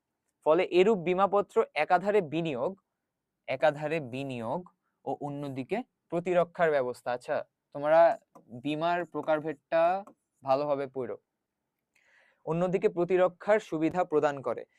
আচ্ছা, বিনিয়োগ কেমনে হইলো? একজন ব্যক্তি বীমা করলো, ধরো 5 বছরের একটা বীমা করলো। এখন কোম্পানি বলল যে 5 বছরের মধ্যে যদি আপনি মারা না যান তাহলে এই বীমার অর্থ আপনিই পাবেন, আর যদি 5 বছরের মধ্যে আপনি মারা যান তাহলে আপনার এই বীমার অর্থ অন্য কোনো আপনার যে নমিনি আছে তিনি পাবেন। তো এখন 5 বছরের মধ্যে যদি ব্যক্তিটা মারা না যায়, সেই বীমাটা কিন্তু তার একটা মানে বিনিয়োগ হিসেবে কাজ করতেছে। অন্যদিকে প্রতিরক্ষার সুবিধা প্রদান করে, অর্থাৎ ওই নির্দিষ্ট মেয়াদের পরে আগে যদি ব্যক্তিটি মারা যায় তাহলে তার যে ফ্যামিলি আছে, ফ্যামিলি মেম্বার আছে, তাদের ওই অর্থটা সুবিধা অনুযায়ী একটা প্রতিরক্ষার সুবিধা প্রদান করবে। সাধারণভাবে জীবন বীমা বলতে মানুষ এ ধরনের বীমাপত্রকেই বুঝে থাকে। অর্থাৎ জীবন বীমা বলতে কোন বীমাপত্রকে বুঝে? সাধারণ মেয়াদী বীমাপত্রকে। এরূপ বীমা সাধারণত দীর্ঘমেয়াদী হয় এবং বয়স ভেদে এতে বীমা প্রিমিয়ামের হারও বিভিন্ন ধরনের হয়ে থাকে। পরে রয়েছে বিশুদ্ধ মেয়াদী বীমাপত্র। যে বীমাপত্রের ক্ষেত্রে নির্দিষ্ট মেয়াদের জন্য বীমাপত্র খোলা হয় এবং ওই মেয়াদ উত্তীর্ণ হলেই শুধুমাত্র বীমা গ্রহীতা বীমা দাবির অর্থ লাভ করে। সাধারণ মেয়াদে কি দেখছিলাম? যদি নির্দিষ্ট বয়সের পূর্বে বা নির্দিষ্ট মেয়াদের পূর্বে ব্যক্তি মারা যায়, অর্থ কে পায়? নমিনি। কিন্তু যদি নির্দিষ্ট মেয়াদের পূর্বে ব্যক্তি মারা না যায় এবং সে যদি বেঁচে থাকে, তাহলেই শুধুমাত্র ওই ব্যক্তিটি তার অর্থটি ফেরত পাবে। এটি হচ্ছে বিশুদ্ধ মেয়াদী বীমাপত্র, অর্থাৎ এখানে নমিনির কথা কিন্তু আসতেছে না। পরে হলো যৌথ জীবন মেয়াদী বীমাপত্র, অর্থাৎ একটি বীমাপত্রের আওতায় 2 বা ততোধিক ব্যক্তি যদি বীমা করে থাকে তাহলে সেটাকে বলছে যৌথ জীবন মেয়াদী বীমাপত্র। একই বীমাপত্রের আওতায় 2 বা ততোধিক জীবনের উপর একত্রে নির্দিষ্ট মেয়াদের জন্য বীমা পলিসি খোলা হলে তাকে যৌথ জীবন মেয়াদী বীমাপত্র বলে। আচ্ছা, পরে হলো শিক্ষাবৃত্তি বীমাপত্র, অর্থাৎ এ ধরনের বীমাপত্র সন্তান সন্ততিদের লেখাপড়ার স্বার্থে গ্রহণ করা হয়। এক্ষেত্রে বীমা গ্রহীতা নির্দিষ্ট মেয়াদের জন্য শিক্ষাবৃত্তি বীমাপত্র খুলে। কি বলছে? এ ধরনের বীমাপত্রে সন্তান সন্ততিদের জন্য লেখাপড়ার স্বার্থে গ্রহণ করা হয়, অর্থাৎ মাসে মাসে বীমা কোম্পানি তাদের সন্তান সন্ততিদের লেখাপড়ার জন্য একটা নির্দিষ্ট পরিমাণ অর্থ দিয়ে থাকবে। সেটি হলো শিক্ষাবৃত্তি বীমাপত্র। এটা কিন্তু মেয়াদি বীমাপত্রের আন্ডারে, মেয়াদের ভিত্তিতে। পরে হলো বহুমুখী উদ্দেশ্য সম্পন্ন বীমাপত্র, অর্থাৎ বীমাপত্র থাকবে একটা কিন্তু এটার উদ্দেশ্য অনেক ধরনের হবে। জীবনের বহুমুখী প্রয়োজন একই বীমাপত্রের আওতা পূরণের ব্যবস্থা রাখা হলে তাকে বহুমুখী উদ্দেশ্য সম্পন্ন বা সুবিধা সম্পন্ন বীমাপত্র বলে। যেমন মানুষের মৃত্যু, পঙ্গুত্ব, অসুস্থতা, বেকারত্ব, সন্তানদের লেখাপড়া অর্থাৎ শিক্ষা বৃত্তি যে বীমাপত্র দেখলাম, মেয়েদের বিবাহ ইত্যাদি একাধিক বিষয়ের অর্থপ্রাপ্তির নিশ্চয়তা এরূপ বীমাপত্রে। অর্থাৎ একটা কারণে শুধুমাত্র বীমা করবে না, বিভিন্ন কারণ অর্থাৎ বহু কারণ মিলিয়ে বহুমুখী উদ্দেশ্য সম্পন্ন বীমাপত্র তৈরি করা হয়। এরূপ বীমাপত্রের ক্ষেত্রে প্রিমিয়ামের হার বেশি হয়ে থাকে। আজীবন বীমাপত্র, আমরা প্রথমটা কি দেখলাম? মেয়াদি বীমাপত্র, এবার আজীবন বীমাপত্র। যে বীমা চুক্তিপত্রের মাধ্যমে বীমা গ্রহীতাকে তার মৃত্যুকাল বা নির্দিষ্ট সময়কাল পর্যন্ত অথবা একবারে প্রিমিয়ামের টাকা বীমা কোম্পানিকে পরিশোধ করতে হয় এবং বীমা কোম্পানি বীমা গ্রহীতার মৃত্যুর পর তার মনোনীত ব্যক্তি বা উত্তরাধিকারদেরকে বীমাপত্রে উল্লিখিত নির্দিষ্ট পরিমাণ অর্থ প্রদানের প্রতিশ্রুতি দেয়, তাকে আজীবন বীমাপত্র বলে। আচ্ছা, যে বীমা চুক্তিপত্রের মাধ্যমে বীমা গ্রহীতাকে তার মৃত্যুকাল বা নির্দিষ্ট সময়কাল পর্যন্ত অথবা একবারে প্রিমিয়ামের টাকা বীমা কোম্পানিকে পরিশোধ করতে হয়। অর্থাৎ আমি আমার জীবনের বিপরীতে বীমা করতেছি, কিন্তু আমি এই বীমার প্রিমিয়ামের টাকাটা একবারেই বীমা কোম্পানির নিকট দিয়ে দিচ্ছি এবং বীমা কোম্পানি বা বীমা গ্রহীতার মৃত্যুর পর তার মনোনীত ব্যক্তি। আচ্ছা, আজীবন বীমাপত্রের একটা জিনিস হলো এই টাকাটা বা বীমার টাকাটা শুধুমাত্র মৃত্যুর পর তার মনোনীত ব্যক্তি বা উত্তরাধিকার ব্যক্তি পাচ্ছে। এখানে কিন্তু বলেনি যে নির্দিষ্ট মেয়াদের পূর্বে যদি নির্দিষ্ট মেয়াদের পরও যদি ব্যক্তিটি বেঁচে থাকে তাহলে কিন্তু অর্থটা ওই ব্যক্তি পাচ্ছে, এটা কিন্তু বলেনি। বলছে মৃত্যুর পর তার মনোনীত ব্যক্তি বা উত্তরাধিকারকে বীমাপত্রে উল্লিখিত নির্দিষ্ট পরিমাণ অর্থ প্রদানের প্রতিশ্রুতি দেওয়া হয়। আচ্ছা, এই বীমাপত্রের আওতায় রয়েছে একক কিস্তি সম্পন্ন আজীবন বীমাপত্র, অর্থাৎ প্রিমিয়ামের টাকা একটা কিস্তিতে যদি আমরা পরিশোধ করি সেটাকে বলতেছে একক কিস্তি সম্পন্ন আজীবন মেয়াদী বীমাপত্র। আর অবিরাম কিস্তি সম্পন্ন আজীবন বীমাপত্র, যদি আমরা প্রিমিয়ামের টাকাটা অনেকগুলো কিস্তির মাধ্যমে পরিশোধ করে থাকি আজীবন মেয়াদী বীমাপত্রের ক্ষেত্রে, তখন সেটিকে আমরা বলবো অবিরাম কিস্তি সম্পন্ন আজীবন বীমাপত্র। আচ্ছা, পরবর্তীতে রয়েছে সীমিত কিস্তি সম্পন্ন আজীবন বীমাপত্র। অর্থাৎ এ ধরনের বীমাপত্রে বীমা গ্রহীতাকে একটি নির্দিষ্ট সময় পর্যন্ত বীমার কিস্তি বা প্রিমিয়াম বীমাকারীকে প্রদান করতে হয়। অর্থাৎ আমি যে বীমা গ্রহীতা আছে, আমি একটা নির্দিষ্ট সময় পর্যন্ত সীমিত কিস্তি, অর্থাৎ নির্দিষ্ট সময় পর্যন্ত প্রিমিয়াম পরিশোধ করব। নির্দিষ্ট সময়ের পর বীমা গ্রহীতা জীবিত থাকলেও তাকে আর কোনো কিস্তি জমা দিতে হয় না। অর্থাৎ ওরা মেয়াদটা ঠিক করে দেয় যে এই মেয়াদ পর্যন্ত তুমি আমাকে প্রিমিয়াম দিবা, এরপরে তুমি যদি বেঁচেও থাকো তোমাকে আর প্রিমিয়াম দিতে হবে না। এই ধরনের আজীবন বীমাপত্রকে স্বস্তিদায়ক বলে মনে করা হয় এবং আজীবন বীমাপত্রের মধ্যে এটিই সবচেয়ে বেশি জনপ্রিয়। দেখো, আজীবন আজীবন বীমাপত্রের মধ্যে কোনটি সবচেয়ে বেশি জনপ্রিয়? সীমিত কিস্তি সম্পন্ন আজীবন বীমাপত্র। এবার আমরা দেখি সাময়িক বীমাপত্র। সাময়িক বীমাপত্রে সাধারণত স্বল্প মেয়াদী হয়। এই ধরনের বীমাপত্রের মেয়াদ সাধারণত 3 মাস থেকে সর্বোচ্চ 5 বছর পর্যন্ত দেখা যায়। এক্ষেত্রে মেয়াদের জন্য বীমাপত্র গ্রহণ করা হয়। উক্ত মেয়াদের মধ্যে বীমাকৃত ব্যক্তি মারা গেলে বীমা দাবির অর্থ পরিশোধ করা হয়। আর যদি বীমাকৃত ব্যক্তি জীবিত থাকে তাহলে তার বীমা দাবি পাওয়া যায় না। এই ধরনের বীমাপত্রে সাধারণত একবারই প্রিমিয়াম পরিশোধ করতে হয়। একবারই প্রিমিয়াম পরিশোধ করতে হয় কোথায়? সাময়িক বীমাপত্রে। নিম্নে বিভিন্ন ধরনের সাময়িক বীমাপত্র সম্পর্কে আলোচনা করা হলো। আচ্ছা, স্বল্পকালীন সাময়িক বীমাপত্র। এই ধরনের বীমাপত্র সাধারণত 2 বছরের জন্য ইস্যু করা হয়। আর এই 2 বছরের মধ্যে বীমা গ্রহীতার মৃত্যু হলে কেবলমাত্র তখনই বীমা দাবি পূরণ করা হয়। আচ্ছা, জিনিসটা খুবই বেদনাদায়ক, কজ শুধুমাত্র মারা গেলেই সে বীমা দাবিটা পাচ্ছে। এ ধরনের বীমাপত্র সাধারণত 2 বছরের জন্য ইস্যু করা হয়। বছর কয়টা? 2টা। আর এই 2 বছরের মধ্যে যদি বীমা গ্রহীতার ব্যক্তি মৃত্যু ঘটে কেবলমাত্র তখনই বীমা দাবি পূরণ করা হয়। এ ধরনের বীমাপত্র এক কিস্তি সম্পন্ন হয়। আচ্ছা, এক কিস্তি সম্পন্ন হয় এবং মেয়াদের শুরুতে বীমা গ্রহীতা কর্তৃক তা পরিশোধ করতে হয়। কতগুলা কথা। স্বল্পকালীন সাময়িক বীমাপত্রে কিস্তি হবে একবারই এবং সেটা একদম বীমার শুরুতেই করতে হবে।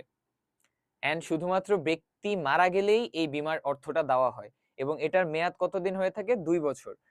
এক্ষেত্রে বীমা গ্রহীতাকে তার নিজ খরচে ডাক্তারি রিপোর্ট সংগ্রহ করে তা বীমাকারীকে দেখাতে হয়। নবায়নযোগ্য সাময়িক বীমাপত্র। আমরা এই যে এখানে দেখলাম স্বল্পকালীন সাময়িক বীমাপত্র কয় বছরের হয়ে থাকে? 2 বছরের। কিন্তু ওই বীমাপত্রটাই যদি আমরা নবায়ন করতে চাই এবং সেটা যদি নবায়নযোগ্য হয় তখন আমরা তাকে বলবো নবায়নযোগ্য সাময়িক বীমাপত্র। এই জাতীয় বীমাপত্র সাধারণত ডাক্তারি পরীক্ষা ছাড়াই নবায়ন করে নেওয়ার সুযোগ থাকে। আর সে কারণেই নবায়ন করার সময় বীমাকৃত ব্যক্তির বয়স দৃষ্টে প্রিমিয়ামের পরিমাণ পরিবর্তন করে নেওয়ার প্রয়োজন পড়ে। বীমা গ্রহীতার বয়স 55 বছর পূর্ণ না হওয়া পর্যন্ত যতবার খুশি এরূপ বীমাপত্র নবায়ন করে নেওয়া যায়। আচ্ছা, পরবর্তীতে রয়েছে বীমা সেলামি পরিশোধের পদ্ধতির ভিত্তিতে একক কিস্তি বীমাপত্র। বীমাপত্র খোলার সময় বীমার অঙ্কের জন্য একক কিস্তি বীমা গ্রহীতা পুরো প্রিমিয়াম বা সেলামি বীমাকারীকে প্রদান করে। অর্থাৎ যখন কোনো ব্যক্তি পুরো প্রিমিয়ামটা এক কিস্তিতেই পরিশোধ করে দেয় তখন সেটাকে বলতেছে একক কিস্তি বীমাপত্র। আমরা আগেরটায় কি বলছি? একক কিস্তি সম্পন্ন আজীবন বীমাপত্র। ওটা কিন্তু আজীবন ছিল, বাট এটাকে শুধুমাত্র আহ এক কিস্তি বীমাপত্র বলতেছে। অর্থাৎ যে কোনো বীমাপত্রই হতে পারে, শুধুমাত্র একটা কিস্তির মাধ্যমেই তার প্রিমিয়ামের টাকাটা সম্পূর্ণ করে দিবে। আচ্ছা, অপেক্ষাকৃত কম সময়ের জন্য এ ধরনের বীমাপত্র ইস্যু করা হয়। আচ্ছা, সমকিস্তি বীমাপত্র। যে বীমাপত্রের বেলায় বীমাকৃত অঙ্কের বিপক্ষে প্রদত্ত প্রিমিয়াম মেয়াদ অনুযায়ী মোট কিস্তি নির্ধারণ পূর্বক সমকিস্তি সম্পন্ন করে আদায় করা হয় তাকে সমকিস্তি বীমাপত্র বলে। অর্থাৎ কিস্তিগুলো সমান আকারে হবে। সাধারণত মেয়াদি বীমাপত্রের বেলায় এরূপ বীমাপত্রের প্রচলন সর্বাধিক। বীমা গ্রহীতার পক্ষে এরূপ কিস্তি প্রদান অনেক সহজ, কজ মানে তার কিস্তিটা কি হচ্ছে? সমান হচ্ছে, প্রতি মাসে বা প্রতি বছরে প্রিমিয়ামের যে পরিমাণটা আছে সেটা সমানভাবে দিতে হচ্ছে। বর্তমানকালে জীবন বীমার ক্ষেত্রে এরূপ বীমাপত্রের ব্যবহারই সর্বাধিক। আচ্ছা, বীমা গ্রহীতার সংখ্যার ভিত্তিতে একক জীবন বীমাপত্র। যে বীমাপত্র শুধুমাত্র একজন ব্যক্তির জীবনের বিপরীতে করা হয় সেটি হলো একক জীবন বীমাপত্র। এরূপ বীমাপত্রের মাধ্যমে বীমাগ্রহীতা নিজে জীবনের উপর বা বীমাযোগ্য স্বার্থ রয়েছে এমন কোনো ব্যক্তির উপর বীমা পলিসি গ্রহণ করতে পারে। অর্থাৎ নিজের জীবনের উপর করতে পারে বা বীমাযোগ্য স্বার্থ রয়েছে এমন ব্যক্তির উপরও এই একক জীবন বীমাপত্রটি করা যায়। সাধারণভাবে বীমাপত্র এককই হয়ে থাকে। মেয়াদি, আজীবন বা সাময়িক সকল ধরনের জীবন বীমার ক্ষেত্রে একক জীবন বীমাপত্র ইস্যু করা হয়। বহু জীবন বীমাপত্র অর্থাৎ একটি বীমার আন্ডারে যদি অধিক পরিমাণ মানুষ বা বহু মানুষ বীমা করে থাকে তাদের জীবনের বিপরীতে, সেটি হলো বহু জীবন বীমাপত্র। গ্রুপ বীমা এ ধরনের জীবন বীমা হিসেবে গণ্য করা হয়। আচ্ছা, গ্রুপ বীমা জিনিসটা কি? ধরো একটা গার্মেন্টস ফ্যাক্টরি, তার মানে গার্মেন্টসে 500 জন শ্রমিক বা কর্মী রয়েছে। এই গার্মেন্টস ফ্যাক্টরি কি করলো? এই 500 জনের বিপরীতে একটা বীমা করলো, একটা বীমা কোম্পানির নিকট একটা বীমা চুক্তি করলো। সেই বীমাটাকে বলতেছে গ্রুপ বীমা। এই গ্রুপ বীমাটাকে মানে কিসের আন্ডারে হয়? বহু জীবন বীমাপত্রের আন্ডারে গ্রুপ বীমাটা করা হয়। আশা করি বুঝতে পারছো। আচ্ছা, এটিকে দুভাগে ভাগ করা যায় বীমাপত্রকে দাবি পরিশোধের ভিত্তিতে। যৌথ জীবন বীমাপত্র, এরূপ বীমাপত্রে একাধিক ব্যক্তির জীবন একটি বীমাপত্রে আন্ডারে করা হয় এবং এদের যে কোনো একজনের মৃত্যুতেই বীমা দাবি পরিশোধ করা হয়। আচ্ছা, এই ধরনের কি হয়? যৌথ জীবন বীমাপত্রের ক্ষেত্রে কি হয়? একের অধিক ব্যক্তির জীবনের বীমা একটি বীমাপত্রের আন্ডারে করা হয় এবং ওই বীমাপত্রের আন্ডারে যে ব্যক্তিগুলো রয়েছে তাদের মধ্যে যদি একজনের মৃত্যু ঘটে তাহলেই পুরো বীমার টাকাটা পরিশোধ করে দেওয়া হয়। পরে রয়েছে শেষ উত্তরজীবী বীমাপত্র। আগেরটায় আমরা কি দেখলাম? শুধুমাত্র একজন ব্যক্তি যদি মারা যায় তাহলেই বীমা দাবিটা পরিশোধ করা হয়। কিন্তু শেষ উত্তরজীবীতে কি হয়? লাস্ট যে ব্যক্তিটা রয়েছে বহুজীবন বীমাপত্রের আন্ডারে, ওই লাস্ট ব্যক্তিটা মরার পরে তারপরে বীমাপত্রটা দেওয়া হয়। এরূপ বীমাপত্রের মাধ্যমে একাধিক ব্যক্তির জীবন একত্রে বীমা করা হয়। তবে বীমা দাবি পরিশোধের দিক থেকে যৌথ জীবন বীমার ক্ষেত্রে এর পার্থক্য হলো যৌথ জীবনে বীমার বেলায় যে কোনো একজনের প্রথম মৃত্যুতেই বীমাপত্রের কার্যকারিতা শেষ হয় এবং বীমা দাবি পরিশোধ করা হয়। কিন্তু এক্ষেত্রে যৌথ বীমাকৃত জীবনের শেষ জীবিত ব্যক্তিটি, এই যে শেষ জীবিত ব্যক্তিটি মারা গেলে বীমা দাবি পরিশোধ করা হয়। অর্থাৎ ওই চুক্তির আন্ডারে যদি দুইজন থাকে, 2 নাম্বার ব্যক্তি মারা যাওয়ার পর সেই বীমা দাবিটা পরিশোধ করা হবে। বীমা দাবি পরিশোধের ভিত্তিতে আমরা কি দেখব? এককালীন বা থোক বীমাপত্র। এককালীন বা থোক বীমাপত্রের বেলায় বীমা দাবি নাও পরিশোধের ক্ষেত্রে একবারে বা একই সময়ে দাবির সমস্ত অর্থ পরিশোধ করা হয়। সাধারণভাবে জীবন বীমাপত্রতে এ ধরনের বীমাপত্রকেই বোঝায়। মেয়াদি বীমার ক্ষেত্রে ব্যক্তির মৃত্যুতে বা মেয়াদ পূর্তিতে এবং আজীবন ও সাময়িক বীমাপত্রে ব্যক্তির মৃত্যুর পর একত্রে বীমা দাবির অর্থ পরিশোধ করা হয়ে থাকে। অর্থাৎ এককালীন বা থোক বীমাপত্রের আন্ডারে কি হয়? বীমাপত্রের বেলায় বীমা দাবি পরিশোধের ক্ষেত্রে একবারে বা একই সময়ে বীমা দাবির সমস্ত অর্থ দিয়ে দেওয়া হয় বীমা গ্রহীতাকে। বৃত্তি বা কিস্তি বীমাপত্র, আমরা থোক বা কি দেখলাম? এককালীন বা থোক বীমাপত্রে দেখলাম একবারেই সকল বীমার অর্থ দিয়ে দেওয়া হচ্ছে বীমা গ্রহীতাকে। কিন্তু বৃত্তি বা কিস্তি বীমাপত্রের ক্ষেত্রে এই অ্যামাউন্টটা তারা কিস্তিতে বা আস্তে আস্তে দিবে। এরূপ বীমাপত্রের মাধ্যমে বীমা দাবি বা বীমাকৃত অঙ্ক একবারে পরিশোধ করা হয় না। বীমাপত্রে উল্লেখিত নিয়ম অনুযায়ী দাবি উত্থাপিত হওয়ার পর নির্দিষ্ট সময় পরে পরে, এই যে নির্দিষ্ট সময় পরে পরে কিস্তি বা বৃত্তি হিসেবে এরূপ অর্থ বীমাকারী পরিশোধ করে। অবসরজনিত বা বার্ধক্যজনিত অসহায়ত্ব থেকে এরূপ বীমাপত্র কার্যকরী সুবিধা প্রদান করে। আচ্ছা, পরে কি রয়েছে? চুক্তি সম্পাদনের যোগ্যতা এবং প্রক্রিয়া। বীমা চুক্তি কারা করতে পারবে? অবশ্যই দেশের আইন অনুযায়ী প্রাপ্তবয়স্ক হইতে পারে, অর্থাৎ কোনো নাবালক বীমা চুক্তি করতে পারবে না। মস্তিষ্ক ঠিক থাকতে হবে, অর্থাৎ কোনো পাগল ব্যক্তি বীমা করতে পারবে না। প্রাথমিক আনুষ্ঠানিকতা পালন করতে হবে। প্রস্তাব দিতে হবে বীমা কোম্পানিকে। প্রস্তাবনা পত্রের প্রশ্নোত্তর পর্যালোচনা, ডাক্তারি পরীক্ষা, বীমা প্রতিনিধির রিপোর্ট, ব্যক্তিগত চিকিৎসকের প্রতিবেদন, বন্ধু বান্ধব থেকে মতামত, প্রস্তাব গ্রহণ ও বীমাপত্র প্রদান। আচ্ছা, এখন আমরা দেখব দাবি আদায়ের পদ্ধতি। জীবন বীমা চুক্তির মেয়াদ শেষ হলে সেই ব্যক্তি সম্পূর্ণ বীমা দাবি পাবে। জীবন বীমা চুক্তির মেয়াদ শেষ হলে সেই ব্যক্তি সম্পূর্ণ বীমা দাবি পাবে। মেয়াদের মধ্যে মৃত্যু হলে মৃত্যুর সনদ, অর্থাৎ যদি মেয়াদের ভিতরেই মারা যায় তাহলে আমরা কি দেখছিলাম মেয়াদি জীবন বীমার ক্ষেত্রে তার যে নমিনি বা উত্তরাধিকারী আছে সেই ব্যক্তি বীমার অর্থটি পাবে। প্রিমিয়াম, প্রিমিয়াম বলতে আমরা কি বুঝি? ঝুঁকি গ্রহণের বিনিময় মূল্য। অর্থাৎ আমাদের এই ঝুঁকিতে যে আমরা বীমা কোম্পানির নিকট মানে দিচ্ছি আমাদের এই ঝুঁকিটা তাদের সাথে শেয়ার করতেছি, এর বিনিময়ে আমরা একটা অর্থ দিতেছি, প্রতি মাসে হতে পারে বা এক কিস্তিতে হতে পারে বা বহু কিস্তিতে হতে পারে, যেটা দেখলাম। এই অর্থটি হলো প্রিমিয়াম বা বিনিময় মূল্য, এক ধরনের ঝুঁকি গ্রহণের বিনিময় মূল্য। যার ঝুঁকি যত বেশি প্রিমিয়ামের পরিমাণও তত বেশি হবে। বোনাস, যখন বীমা কোম্পানি তার প্রত্যাশিত অর্থের বাহিরে অতিরিক্ত অর্থ পায় তাকে বোনাস বলে। তাৎক্ষণিক বা বিলম্বিত বোনাস দেয়া হয়। বার্ষিক বৃত্তি কি? নির্দিষ্ট সময় পর পর সমপরিমাণ নগদ অর্থের পরিশোধ ব্যবস্থা, অর্থাৎ এককালীন কিস্তি এককালীন প্রিমিয়াম না দিয়ে তারা আস্তে আস্তে দিবে, অর্থাৎ বার্ষিক বৃত্তি, অর্থাৎ নির্দিষ্ট সময় পর পর তাদের অ্যামাউন্টটা পরিশোধ করবে। সমর্পণ মূল্য কি? কোনো ব্যক্তি যদি প্রিমিয়াম প্রদান করতে করতে এমন একটা পর্যায়ে চলে যায় যে সে আর প্রিমিয়াম প্রদান করতে পারতেছে না, তখন সে কি করে? দেখো, জীবন বীমার ক্ষেত্রে কিছুদিন কিস্তি দেওয়ার পর, কিছুদিন প্রিমিয়ামের টাকা দেওয়ার পর বীমা গ্রহীতা তা চালিয়ে যেতে অসমর্থ হলে তখন সে বীমা কোম্পানির কে জানাবে যে সে অপারগ, অর্থাৎ সে টাকাটা দিতে পারতেছে না, আর প্রিমিয়ামটা দিতে পারতেছে না বা চালাতে চায় না।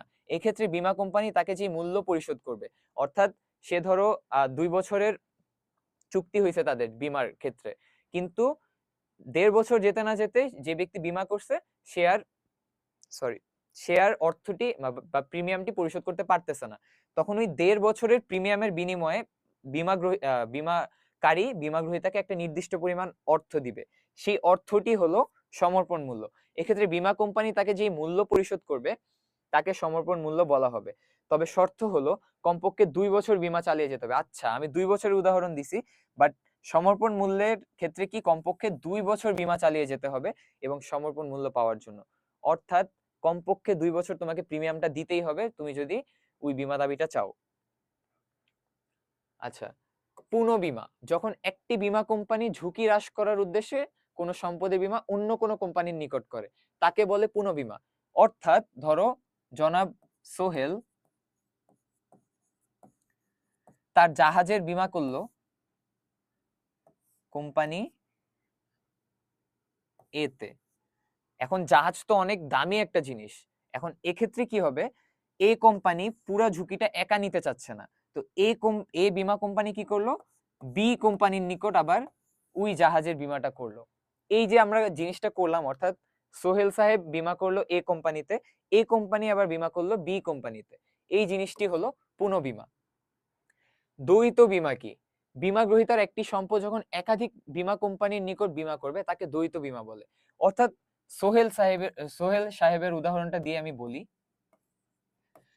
সোহেল সাহেব নিজে যখন তার সম্পত্তির জন্য কোম্পানি এ তেও বীমা করলো আবার কোম্পানি বি তেও বীমা করলো, তখন এই জিনিসটা হবে দ্বৈত বীমা।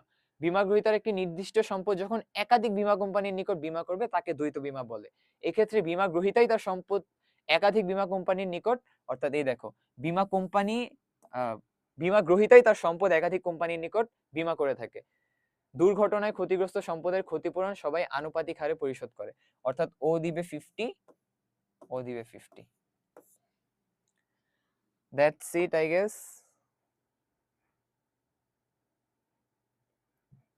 হ্যাঁ, আমাদের আচ্ছা ক্লাস শেষ।